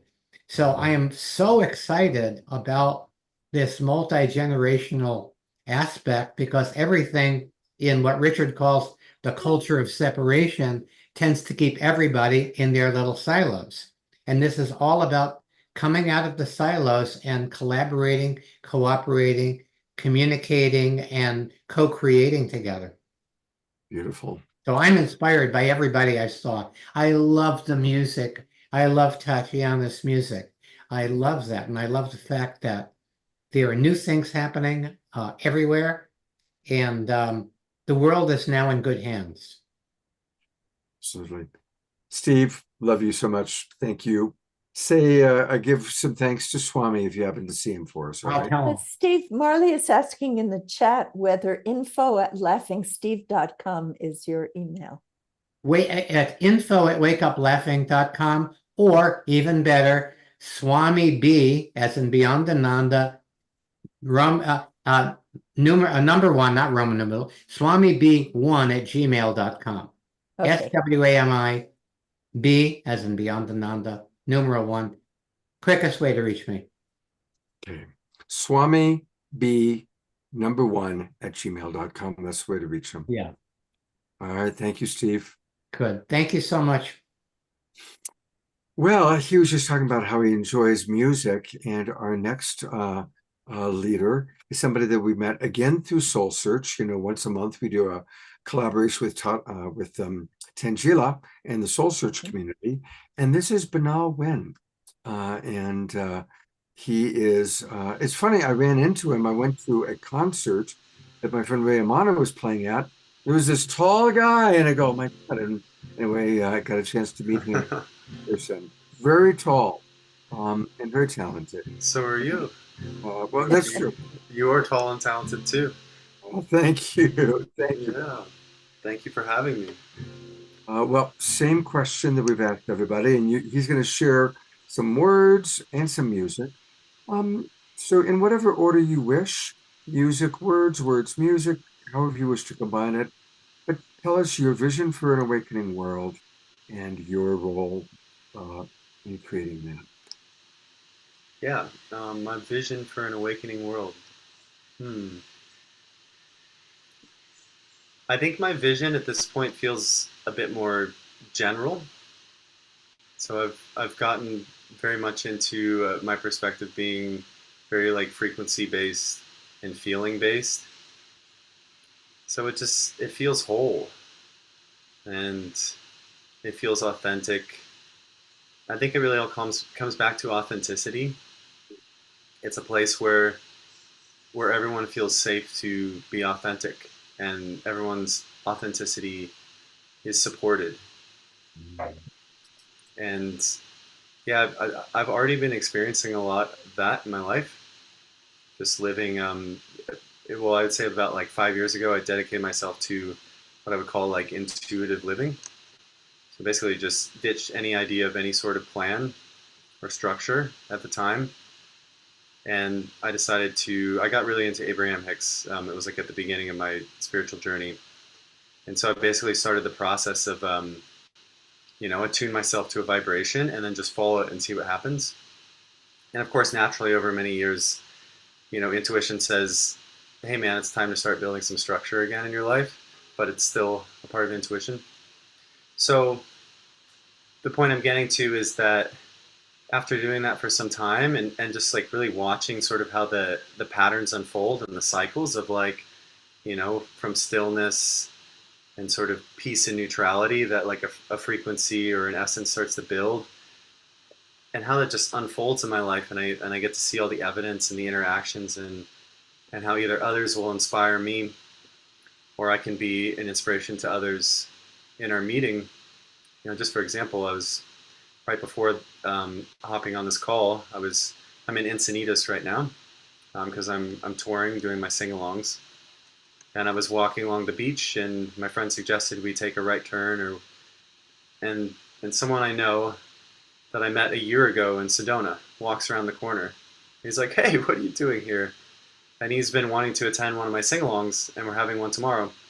So now he gets to come to a sing-along tomorrow, and it's just such a confirmation that it's like, even though it appears that there's one world we live in, I really believe simultaneously, you know, there's like an infinite amount of sort of worlds or life experiences, almost like discs stacked on top of each other. And so it's really interesting that like it feels like once you get really locked into one, it like doesn't matter where you go onto on the planet, you kind of like start running into the same people who are like in the same vibe, and they have that same like twinkle in their eye. So I think my vision for the world is that it starts with everyone has whatever their own version of having that twinkle in their eye is, that feels like life and light, and then everything comes from that. You know, everything that we build is from that, and obviously a big part of that is you know, sustainability and how we show up and how we treat the earth. You know, us being basically cells of the planet, cells of the mother herself. So honoring the planet we're on and how we treat each other. So, I mean, I see a world that's like just fighting it becomes irrelevant, because, you know, once we realize, and I feel like so many people in this call, that we are ourselves, we are reflections of ourselves, and we are our brothers and sisters. So, like, why am I gonna keep fighting with myself, you know, forever? It just doesn't make any sense anymore. So, and that doesn't mean we all have to have the same opinion. So my role in that, I mean, my journey has really been geared around two things. I talked about intuition. That's been just such a huge part of my life, and so has music. So it's really the combining of the two. My concerts, I almost consider to be musical, intuitive ceremonies. I never have a plan, and I always try to like ride the perfect line between creating a structure where people feel free and like, but they feel held, and they feel safe, but they also feel free to express themselves, and doing it in a way where everyone can really come together and unify on a singular frequency. So I always say, like, when I start my events, like, my only purpose is to be a shepherd of bringing everyone together and to be an uplifter. And so, like, if it's a very joyous group, like, let's play in joy and let's like jump up and down and scream and act like big kids. And if it needs to be really deep in healing and alchemizing, I'll do that as well. And then as far as like some more like one-on-one work I do, I've been doing intuitive and psychic development with people. So I basically developed a 4-step process to open people's intuition, and if people's intuition is already open, to really take it deeper. I think there's some sort of universal fundamentals that really work, and yeah, I've just discovered over my intuitive journey and working as a psychic at Center for New Age in Sedona. Yeah, so that's what I have to say. Do you have it? Yeah, does that answer your question? It's beautiful, absolutely beautiful. And the one thing is, after you play, we still need to know the best way to reach you. Sure. You know, so definitely pop that in the chat box, and I'll share it verbally. Okay. And Great. you've got a musical offering for us. Yeah, I'm gonna play a song. I have time for one song. You sure do. Okay. So usually I lead sing-alongs, but so if you want to sing along at home, you can. You know, into the room. So it's the whole song is a call and response, and it's really just about joy.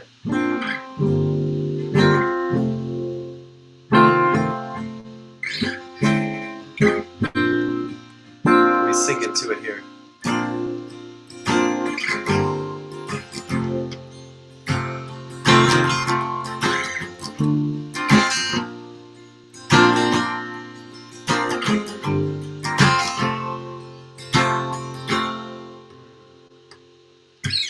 I get to share my light with the world. Ain't nothing gonna change that now. I get to live in my greatest joy. Seeing you light up, I'm like, oh boy. 'Cause I get to share my light with the world. Watch you light right up with me. We'll play around, enjoy you see. In this life we are free. And it's joy, joy, joy. It's joy, joy, joy.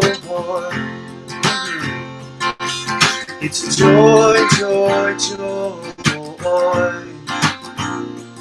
It's my greatest joy. Yeah. I feel like the song is the best answer to your question. Because the world I want to live in feels like this. Joyful and peaceful and easy and fun. We get to share a lot with the world, yeah. We share it wherever we go. Watch things come into harmony. What a treat it is to be happy. It's joy, joy, joy. It's joy, joy, joy. It's my greatest. Joy, joy, joy. It's my greatest joy. And for the inner child, I get to play with my friends all day. Because it should be fun too. Running around saying, hey, hey, yeah. We just want to share with you. Yes, we do, and we are. This unspoken greater truth. It's simple, really. Yes, it is. It's joy, joy, joy. Alright, sing along at home. It's joy, joy, joy. It's my greatest. Joy, joy, joy. Yeah. It's my greatest joy. Yeah. One more round, everyone. It's joy, joy, joy. It's joy, joy, joy. It's my greatest for your heart. Joy, joy, joy. Yeah. It's my greatest joy. Yeah. It's my greatest joy. Yeah. It's my greatest joy, yeah. It's my greatest joy. It's my greatest joy. The new earth is a fun place. That's all Twinkle This Beautiful Bonner Wynn. Oh, I'm twinkling you guys back. Thank you so much. That was so beautiful to see everyone vibing along. And a reminder that he does these wonderful sing-alongs. So if you are interested in any of his services, a sing-along, a harmonic conscious sing-along, mind you, or an Akashic Records reading, or an intuitive and psychic development experience, Bana is your guy. And the best way to reach him is, he's putting it in right now. Just going to type in my email right there. Or Okay, you can great. just look at my website. So the link I sent you, the link tree, has everything. Tour dates coming up, doing 2 in LA next weekend. 1 at the beach, and 1 we're going to hike this place called Wisdom Tree. And then I'm doing a Harmony in Sedona. I'll do 1 in Austin, Texas. And then I'm playing a festival called Convergence. And it's on the border of New Mexico and Colorado. And that, I think, is the 14th of September. Yeah, and all the readings and the intuitive and psychic development I do online on Zoom. So Beautiful. And I just actually am pulling up your link tree right now, so we can all take a look at it. And, Linktree is a great way to, track a lot of information from someone. And so if you go to Linktree, that's linktr.ee, and then put in Bana Wynn, BANAHWINN, and that's where you can learn about all the different things that he's doing.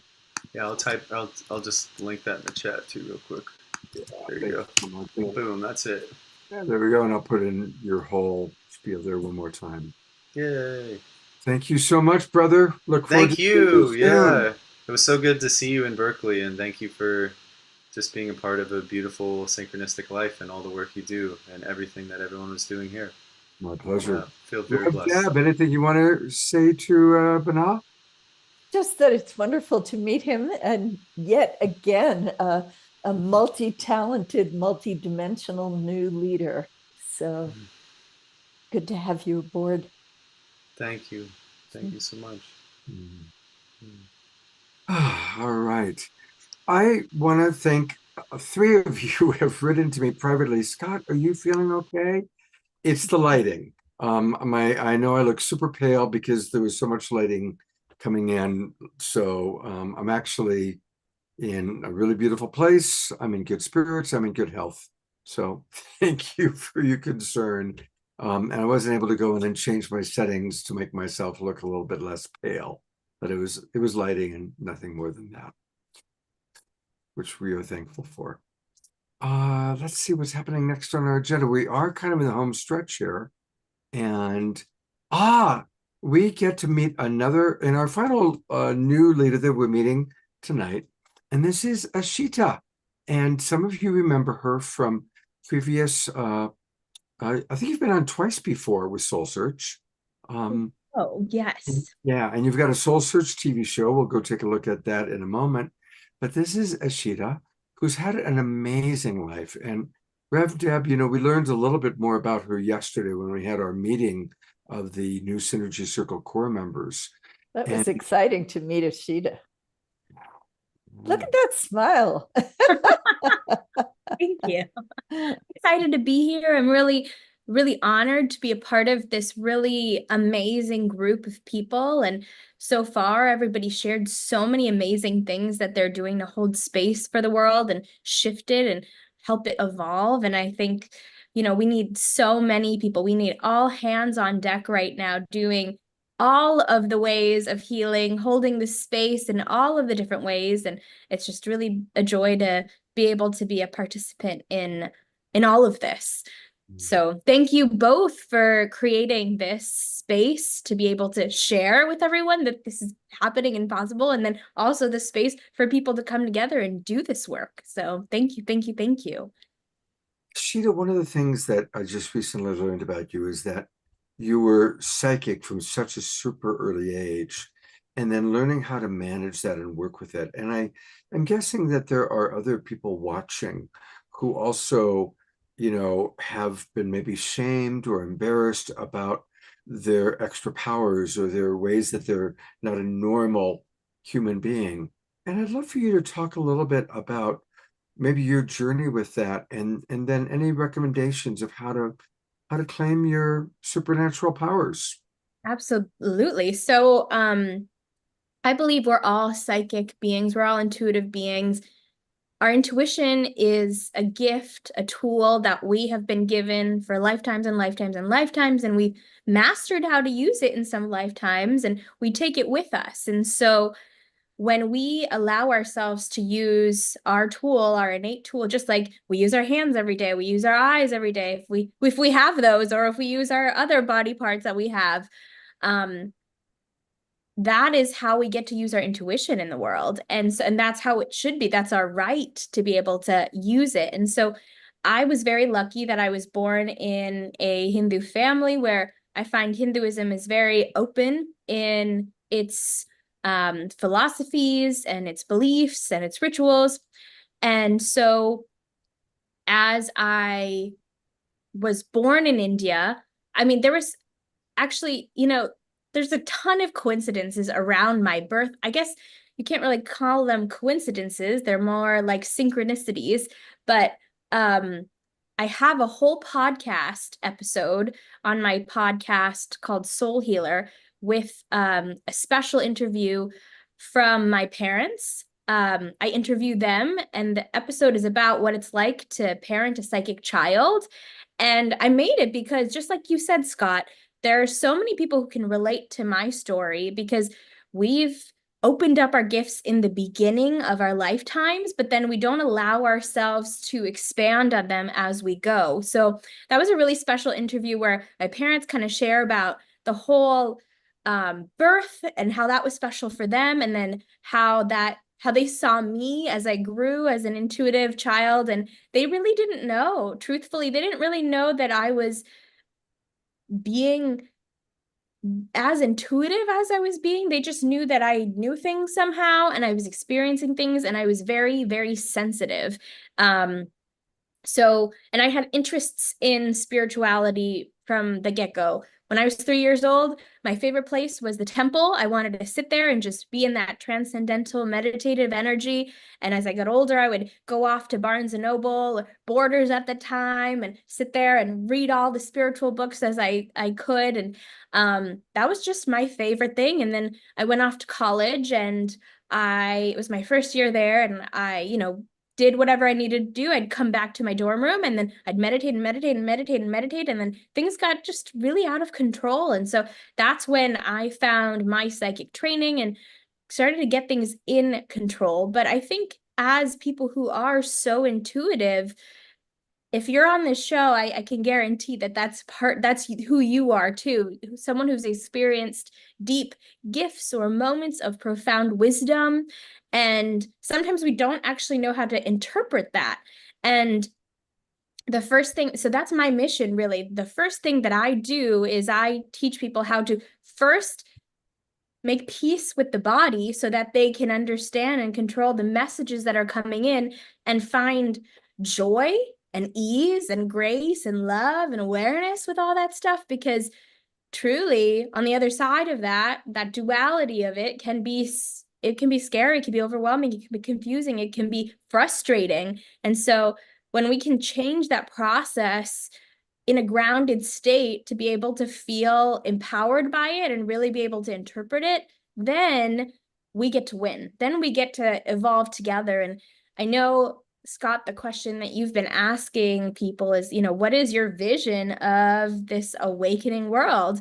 And so for me, as someone who really relies on her intuition and uses that to really navigate life, I really see my world, or the awakening world, as a world where we can step into trusting ourselves. And I think Simon said something similar, being our authentic self. And I believe that happens when we are tapped into our intuition and allow that intuition to start to speak for itself, and we don't hinder it or block it. And that trusting of our intuition leads to an authentic, aligned self. And when we feel out of alignment, I would hope in this awakening world that we have space to feel like we're in community and in safety, with ease and grace and love, to be able to face that scariness or that unalignment or that feeling of vulnerability that is uncomfortable, so that we can evolve together. Because at the end of the day, we're all, evolving for each other, because we're all the universe. I was just in Bali leading a retreat there, and I was talking to some of the locals, and I really truly love, I mean, they're Hindu there in Bali as well, but they approach Hinduism so differently. So it was really lovely to be in that energy. But something that one of the locals said to me, they said, you know, we believe that you are me and I am you. And that's how we live life. And that's, I would hope that our awakened world is that too. Even more of that, a global, worldwide belief that is held, that I am you and you are me, and that we can face this together and evolve together. Wow. Thank you so much. One of our regular, the members of the Evolutionary Leaders Network are Pato and Antoinette, and they have made a beautiful documentary film that we've highlighted about the spirit of Ubuntu, which is the African version of that. I am because we are. Yeah, and so it's, you know, the understanding of oneness comes to us in so many different ways. And thank you for sharing it. And you're just a beautiful communicator. That's the spirit of namaste also, isn't it? Yes. So yeah, the light in me sees the light in you. Yes, exactly. Namaste. Yeah, absolutely. Beautiful. And I love your cross-cultural experience and how that enriches everything that you talk about. You're such a bright light. Oh, I appreciate that. I feel like I got very lucky in this lifetime to be able to have both, to be able to communicate in a way that is a little bit more global. So I'm not sure it's luck, but yes, it's a wonderful thing. Right? Everything is truly destined. So yeah, when we've all worked lifetimes to get where we're getting to. So absolutely, that's right. Nothing is luck. Nothing is coincidence. It's all meant to be. Beautiful. Well, there's a couple of websites I want to show for her. Her primary website is Clairvoyant Healer Ishita. Her name is spelled Ishita, Ishita.com. So Clairvoyant Healer Ishita.com. And that's where you can actually learn about her, sign up for her newsletter for sure, and get a reading from her. You can book a 30-minute reading, a 1-hour reading, or you can book her as a speaker at your event. And as we've all heard, she is a wonderful, powerful speaker. So that's one way to reach her. And Can then I just add, Scott, since you're talking about it, so until the 19th, because yesterday was my birthday, I'm doing a special discount for readings. So I think I put my link tree in wherever my bio is so that you guys can have that. And if you look right at the first 3 links, those are the discounted links for 30 minutes, 40 minutes, and an hour. So feel free to grab those before the 19th because those links will go away. Take advantage of that. And then one more thing that I wanted to share with you, speaking of being a speaker, you see that 4th link. I love travel, and I think travel is a very spiritual way of being able to connect yourself. I am going to be a speaker talking about manifestation and how to manifest your divine life at the Spirit Heart Cruise, which is going to Mexico. So me and several other speakers are going to be there. It's going to be decked out in speakers and spiritual wisdom. So if you want to come, and it's in December, so it's a really perfect time to listen to all these speakers, hear some wisdom before you manifest the next energies that you're ready to step into in 2025. And we'll be going to Honduras, and then I believe we'll have a couple stops in Mexico, and being able to actually see and have quite a powerful meditation at some of the spiritual sites in Mexico is going to be very profound. It's going to be amazing. So I'd love to have you if that's something that you are open to. Beautiful. So again, you can find that by going to her link tree and then clicking on all about the Spirit Heart Cruise. And that's going to be taking place. We set sail on December 8th, and it's out of Galveston. And they're going to go to Honduras and Cozumel. I love Cozumel. I learned how to scuba dive there. Oh, so I love that's very, very special. Ashita, thank you so much. Of course, we'll be seeing you at our Source of Synergy Circle meetings. And I'm sure you'll be on the Awakening World again soon. Thank you so much. Oh, well, what are some of your closing thoughts as we're getting now? We're going to have another Omashar song. We're going to have KES Healing from Maggie. But as we kind of conclude this part of the show, Rev Deb, anything you'd like to share or express? I'm just so excited about our new Synergy Circle to bring these extraordinary younger people together. And it opens my heart. It gives me hope for the future. And it's just a joy. As as we heard beautiful musical expression of that joy.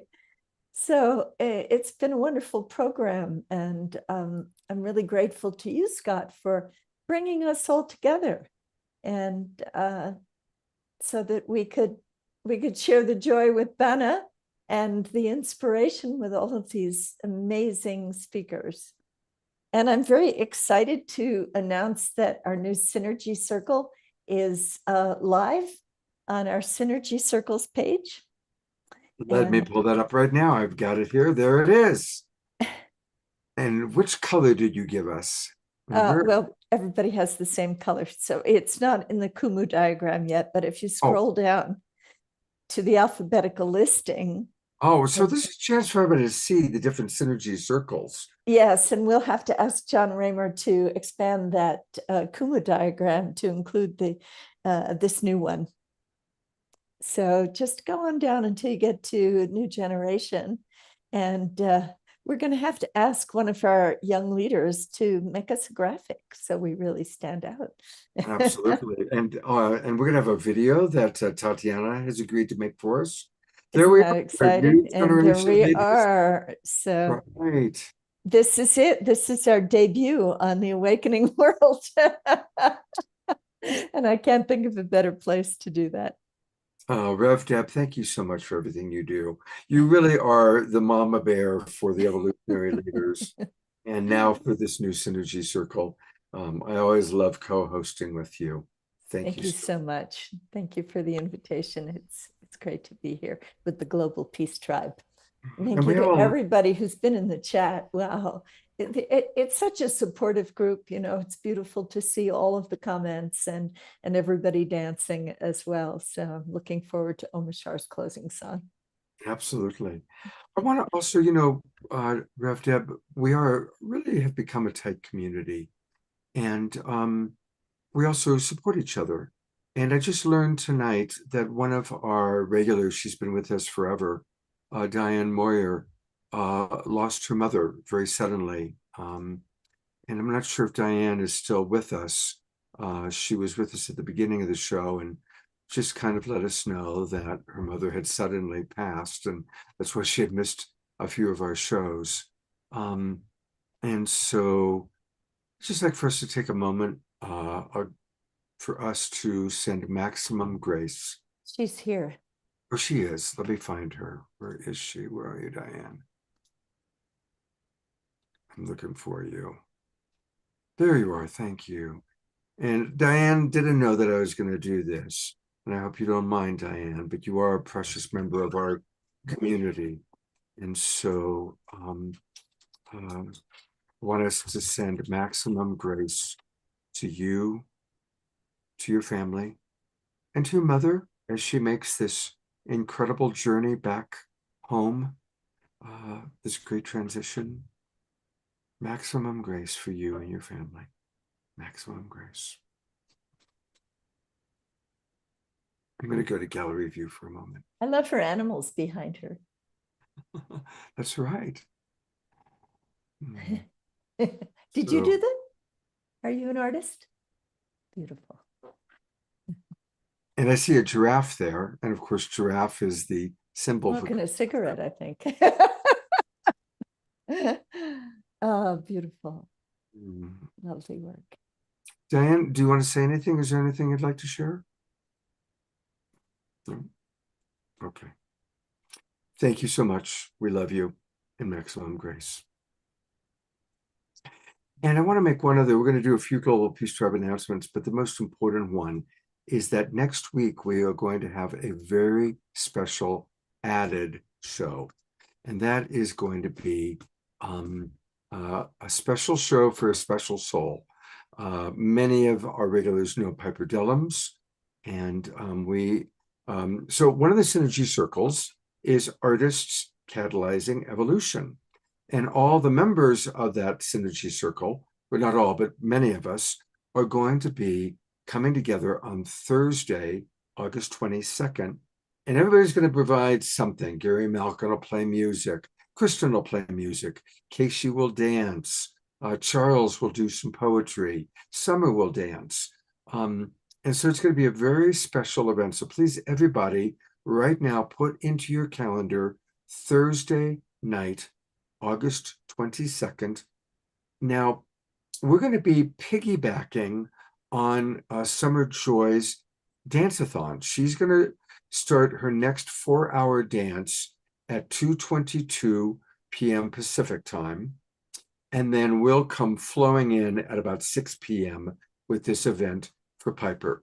For those of you who are already members of the Global Peace Tribe, I will send out an email with the special Zoom room link for Thursday night. But for those of you who are watching who have not joined the Global Peace Tribe yet, please come join us. It's a wonderful organization. As you can see, we love each other very much. We do amazing things together, and it's very easy to join us. Just go to globalpeacetribe.com, globalpeacetribe.com, and you can learn all about us. You can see what shows we've got coming up. There's the show we're doing tonight. There's the show we did on Wednesday. You can see a lot of the people that we have on us. There's Marianne Williamson, who's been on several times recently. Michael Beckwith, who is somebody we all love, and so it goes.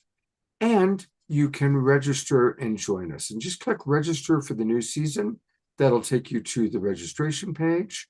And there's lots of different levels you can come in at, as low as $22 for students and seniors. And then you get the Zoom room links for all of our shows. And it's great to be in the Zoom room because that's where there's all the chat going on and you can get all the links. We do shows every Wednesday and Saturday night, and then a lot of special shows like the one we're doing next Thursday. So everybody join us for Dancing with Summer Joy at 2:22 p.m. Pacific time, and then at 6 o'clock for this very special extra event that we're going to be doing. And do you want to share a little bit about what's happening on September 21st, Rev Deb? Because that's going to be a full, amazing event. And you're a little bit more tapped into everything happening that day than I am even. I'm so excited about this. I'm not sure I can contain it to a brief announcement. Take your time. Take as much time. Basically, I think the whole Global Peace Tribe knows that September 21st is the United Nations International Day of Peace. And before I got involved with the evolutionary leaders, my job was to share May Peace Prevail on Earth at the United Nations. And I did that for 20 years and also around the world, but a lot of the work was at the UN. And it was focused in a major way on the International Day of Peace. I worked with my beloved colleague, Monica Willard. We worked as a team. She was representing the United Religions Initiative, and I was representing May Peace Prevail on Earth. And we actually worked with the UN Department of Public Information to put on a student observance every year that was webcast, and also to promote the theme and the day to our NGO colleagues all over the world.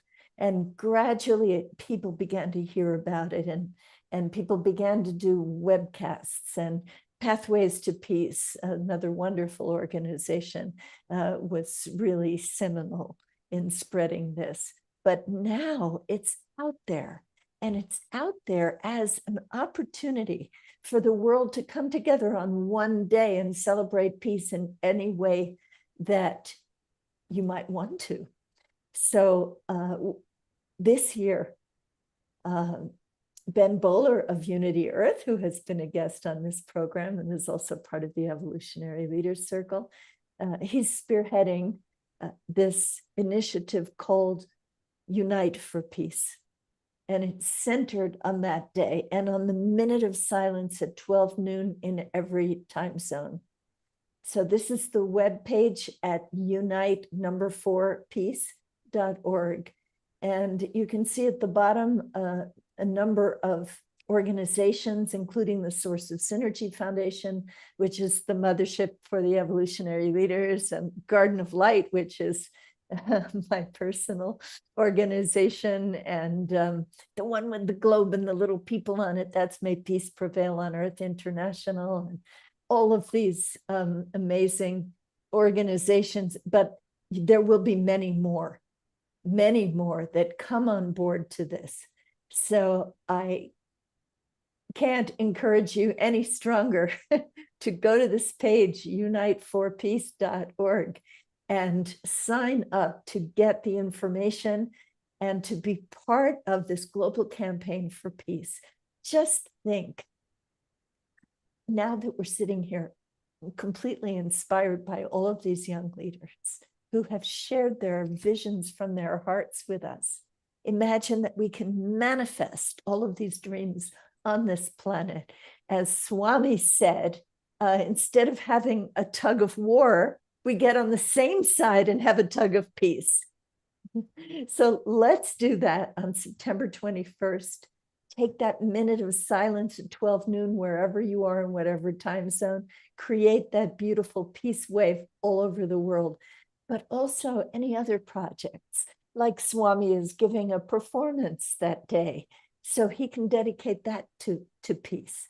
And he's going to be part of a major event in San Francisco on that day that Pathways to Peace is organizing. I'm going to be with Unity Earth in Japan with the family that is started May Peace Prevail on Earth.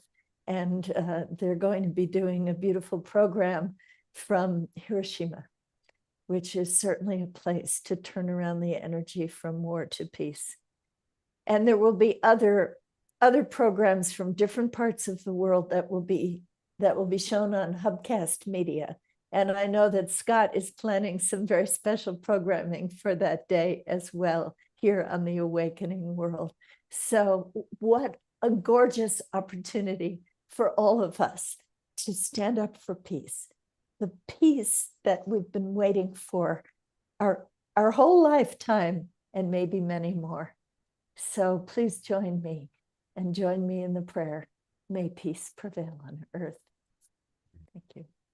Thank you so much, Deborah. I love you so much. I so appreciate you, and I always enjoy any chance to collaborate and collaborate with you. It's just beautiful. Thank you. Oh, I see people are signing up now for People are Unite for signing up. Peace. I'm going to read a couple of comments that came in that really touched my heart. This is from Ayada. She writes, "This evening has opened a portal for me into the healing of my younger self, many decades ago, who was very gifted and intuitive.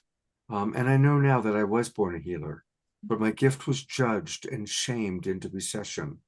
So tonight I'm having flashes of my precious younger self coming alive in a new way, finding herself in loving, supportive company.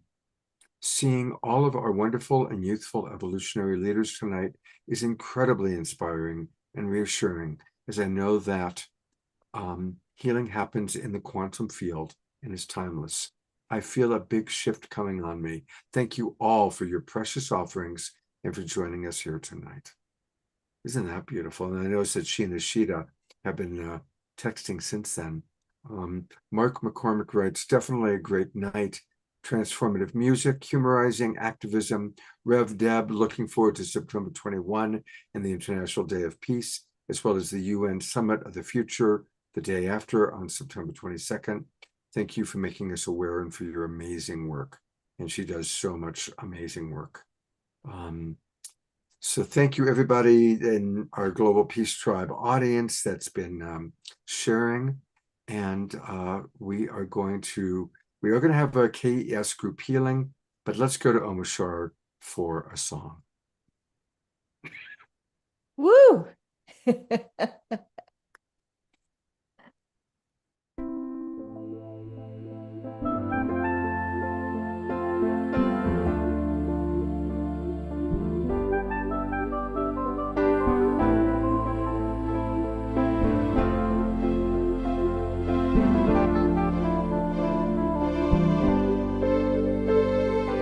Love is all there is.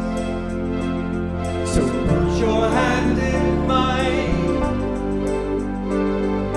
Keep open your heart. We are love divine. Love is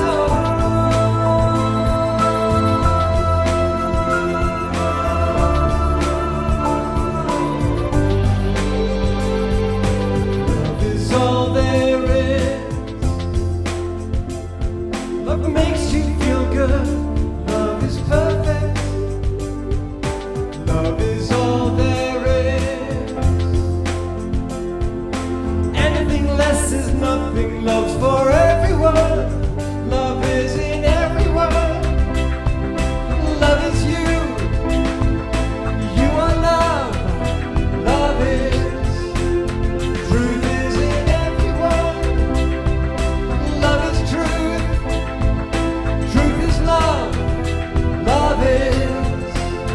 Love is. Love is. Love is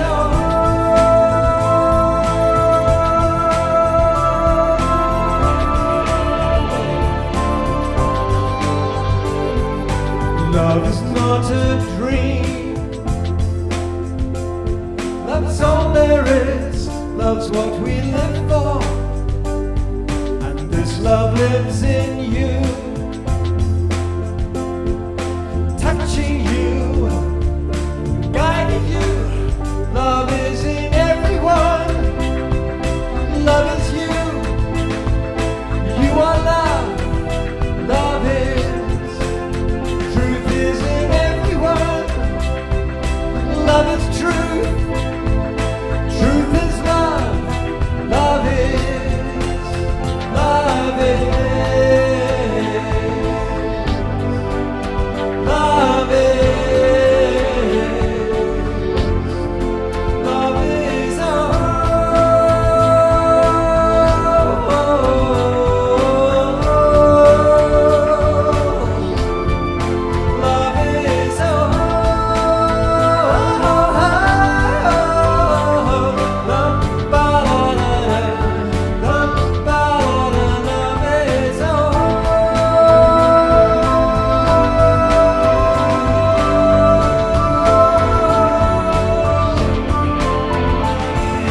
Love is all there is. So put your hand in mine. Keep open your heart. We are love divine.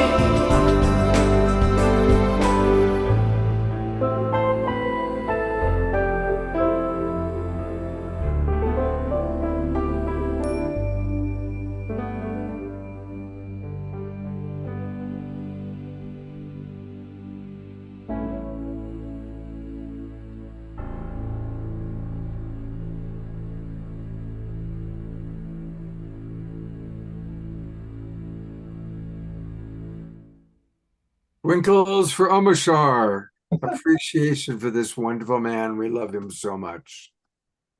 Thank you, thank you, thank you, thank you, thank you. And Omoshar will be with us on Wednesday night again. We have another wonderful show. Wednesday night's going to be artists and authors that we love.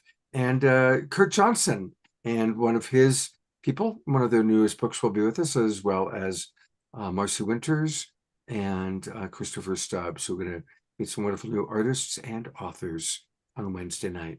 And young Scott, may I just say something? Absolutely. Earthstock. Like you're going to say no.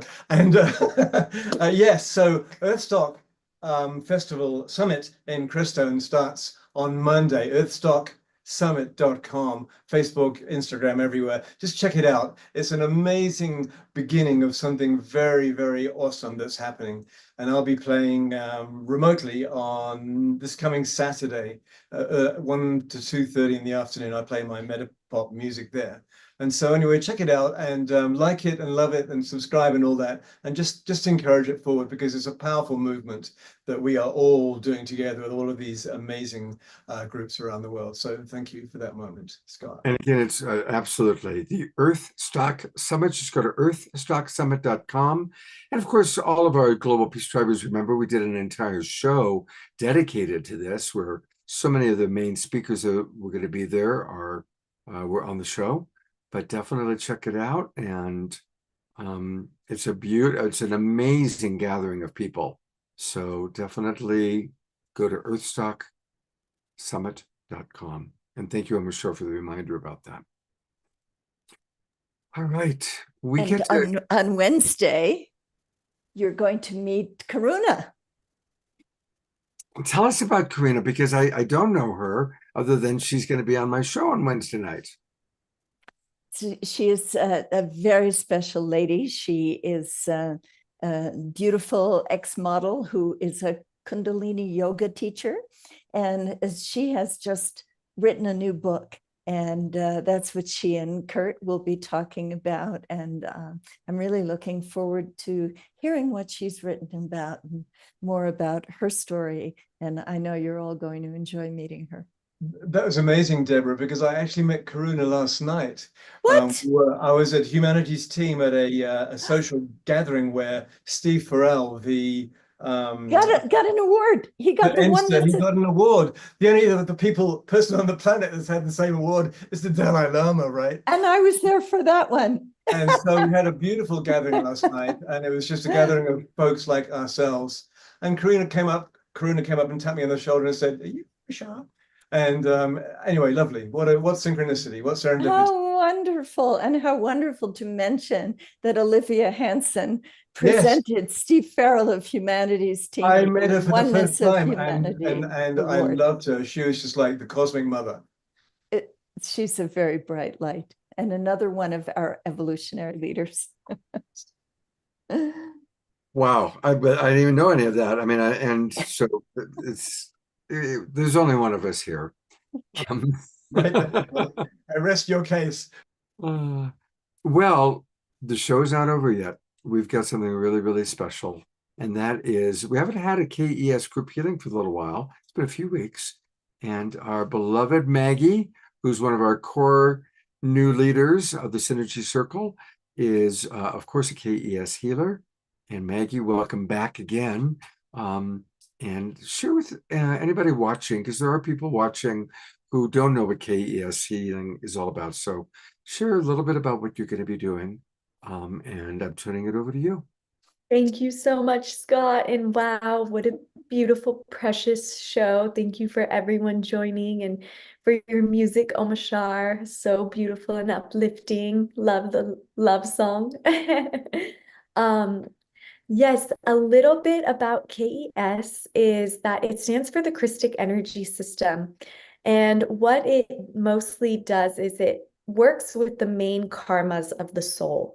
And so we pinpoint different core wounds or specific patterns that you may play out.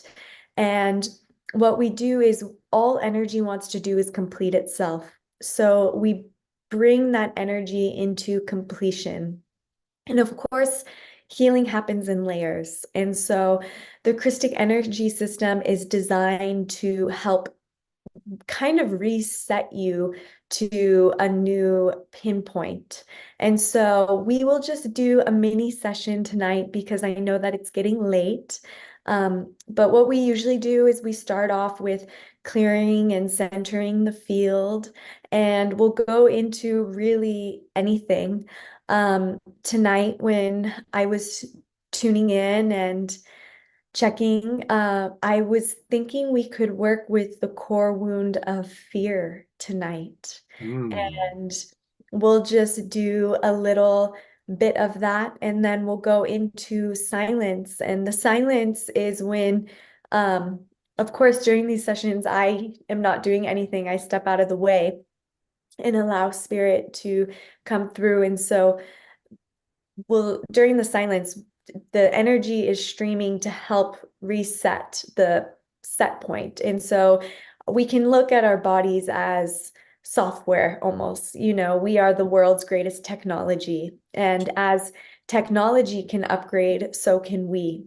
And how can we do that? We can do that by clearing our energetic field. We're so much more than this body.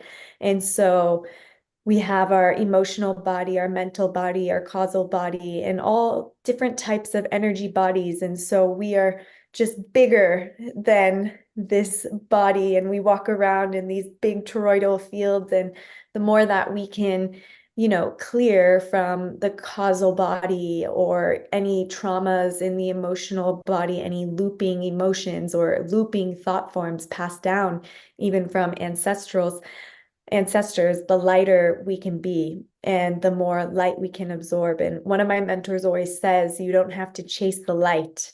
It will naturally happen and you will naturally embody it the more that we clear and the more that we let go of our conditioning or anything no longer serving. And so with Maggie, that, a quick question. yeah.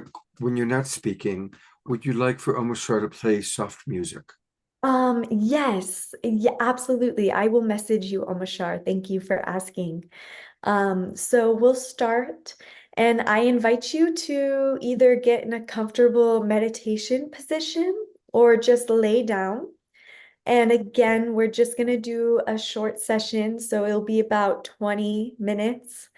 And yeah, you're welcome to turn your cameras off if that makes you more comfortable, but you can turn your lights off as well. And I invite you just to get really, really comfortable.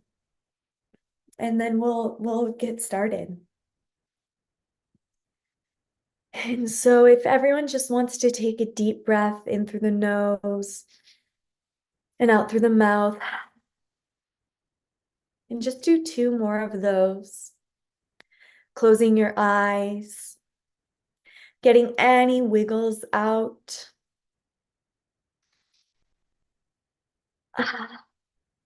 Deep breaths coming into the body,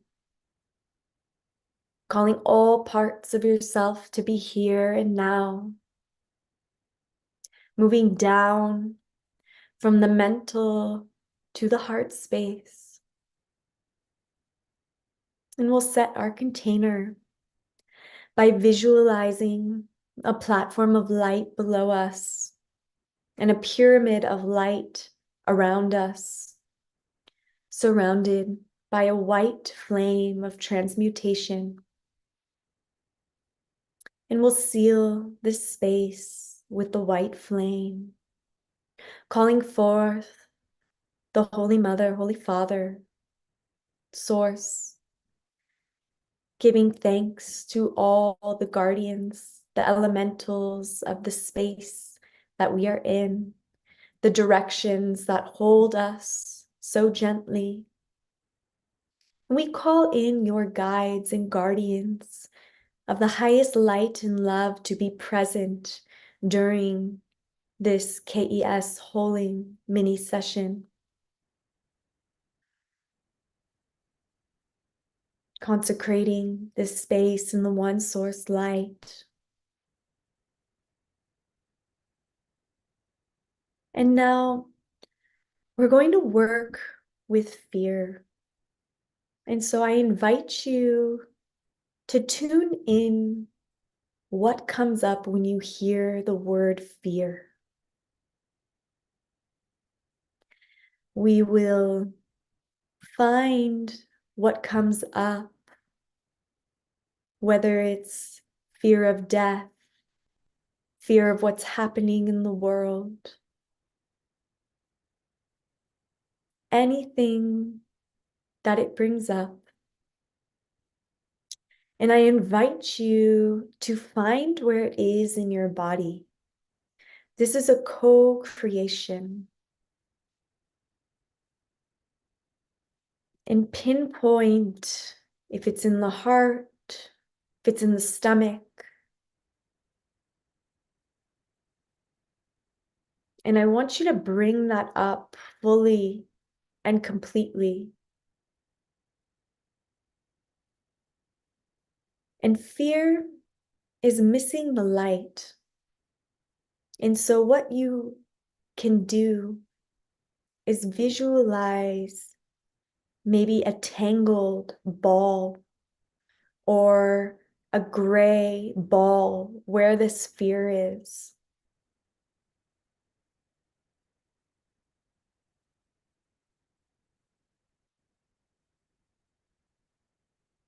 And as we work with this fear,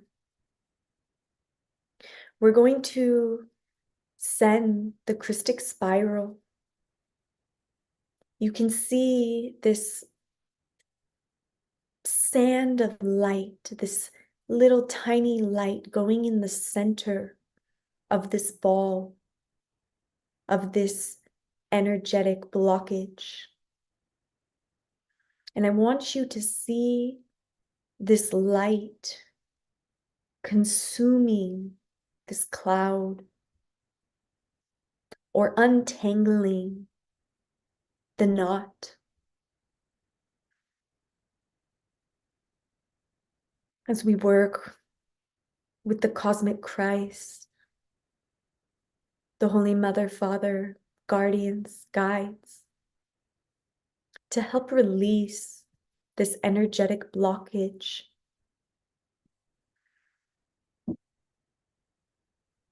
And whether it's fear, anxiety, or anything that it brings up, just observe it and know that it is not you. And allow it to dissipate as this Christic light comes in the container.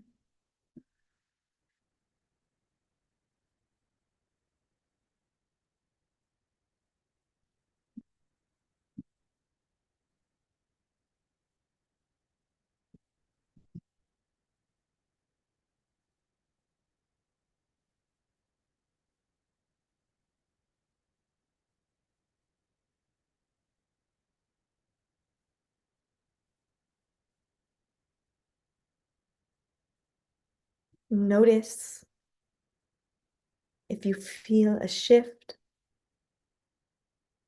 and if not, that is okay. The energy is still working. And as you breathe in this light and allow it to consume this fear, you can visualize planting this fear in the earth.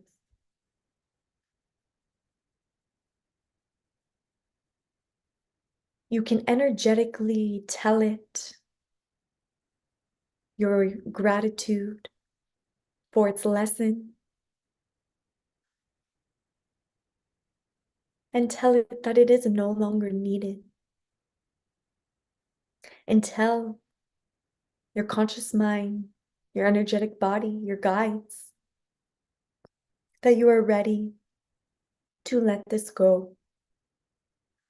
And we allow grace and we allow the transmutation into a higher octave to be able to release all that is no longer serving and to receive all that we are ready to receive, to step into greater leadership, to step into greater guardianship for the coming times of great change that is upon us.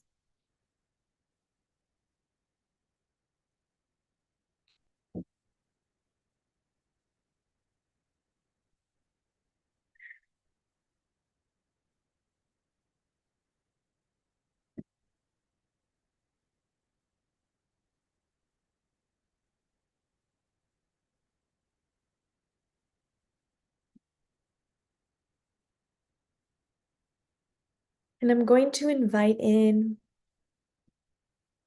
the ascended aspect of the sun and the moon to come into our container to balance our lunar and solar channels within the body. Feel the right side of your brain, the left side of your brain coming into complete coherence, balance, and harmony. Feel it operating as one. Feel your center power column of light expanding, fully being consumed, your body entirely absorbed in your center column of light and expanding into your emotional body, your mental body, all the way out into your celestial body.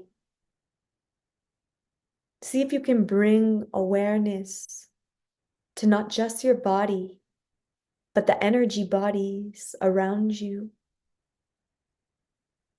And come into that expanded state of consciousness where you become the witness of your life. You wake up with gratitude, with joy, to be of service to the earth. Imagine a new set point and what that set point looks like for you.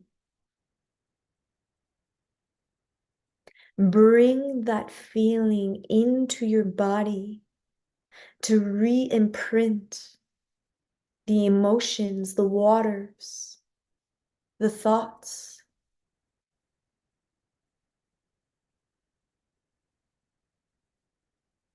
And sit in this new set point for just a few minutes as we allow this set point to anchor and continue to stream this light.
allow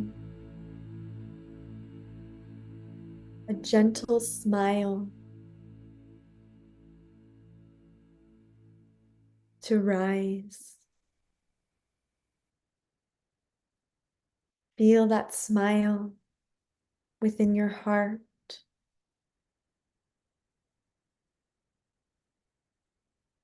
And when you're ready, you can place your hands on your heart, giving thanks to your heartbeat, to Mother Earth, to all the guardians, guides, angels, cosmic Christ that helped in this mini session with such grace, gratitude, and love. We complete this session and close this field and open to any messages, whether that be in the dream time or in the next few days, and to know that you can always return to this space of peace and harmony. And gently wiggling your body, bringing some movement back. And when you're ready, gently opening your eyes. And thank you so much for co-creating and receiving. Thank you, Maggie. Thank you so much. Of course. And again, I want to take people to her website. It's maggierosealchemy.com. And this is where you can learn more about the work that she does and how she does it. And I'm imagining that people can reach you this way, yeah? Yes, yeah. Please direct message me. I have my phone number on there and also my email. Great, yeah. If you scroll down to the bottom, there it is. And I'll leave that up for a few moments. If anybody watching on Facebook or YouTube or in our Zoom room wants to write down your email address or your phone number, there it is. Thank you, Scott. Oh, And go ahead. That's just a little session, and I do love one-on-ones because we can just go really deep. And so if there's ever a situation or something that you need help working through, please don't hesitate to reach out. I know that I do this work because I've had profound healings from it. And so I'm always happy to share what has helped me on my journey. And you've helped other people have profound healings as well, Maggie. So I want to acknowledge that as well. I'm going to bring our beloved Omashar up also. Thank you, Omashar, for always being with us at the very beginning, all to the end, all the music that you add. Yeah, thank you so much. That was so beautiful, Omashar. Thank you for adding that. And Rev Deb, wherever you are, thank you for being such a wonderful co-host. There she is. I had a feeling she was still with us. All right. Well, thank you, Global Peace Tribe. Thank you, everybody watching. Again, a big hello to those of you watching the recording of this. And all of our shows can be found on our YouTube channel. And I look forward to seeing you next week, where we have 3 shows. Wednesday night, the special Thursday night show for Piper, and Summer's Dance. Let's all start off by dancing with Summer. And then, of course, our Saturday night show as well. And for Global Peace Tribers, you'll get emails with all the details coming in the next few days. And for those of you who haven't joined yet, join us now. Join the Global Peace Tribe. It's a beautiful community, and we want you to be with us. And we want you to support Scott in this beautiful mission that he has to bring us all together. Thank you. Thank you. And there's some wonderful comments coming into the chat box. Dr. Laura writes, "Thank you, Maggie. That was so cleansing. I will go back into that meditation in a moment for further transmutation of any persistent fear lying deep in my body." Absolutely. Yes. Very beautiful. Thank you. All right. Love to each and every one of you. We'll see you next Wednesday night. God's blessings, everyone. Good night. Thank you.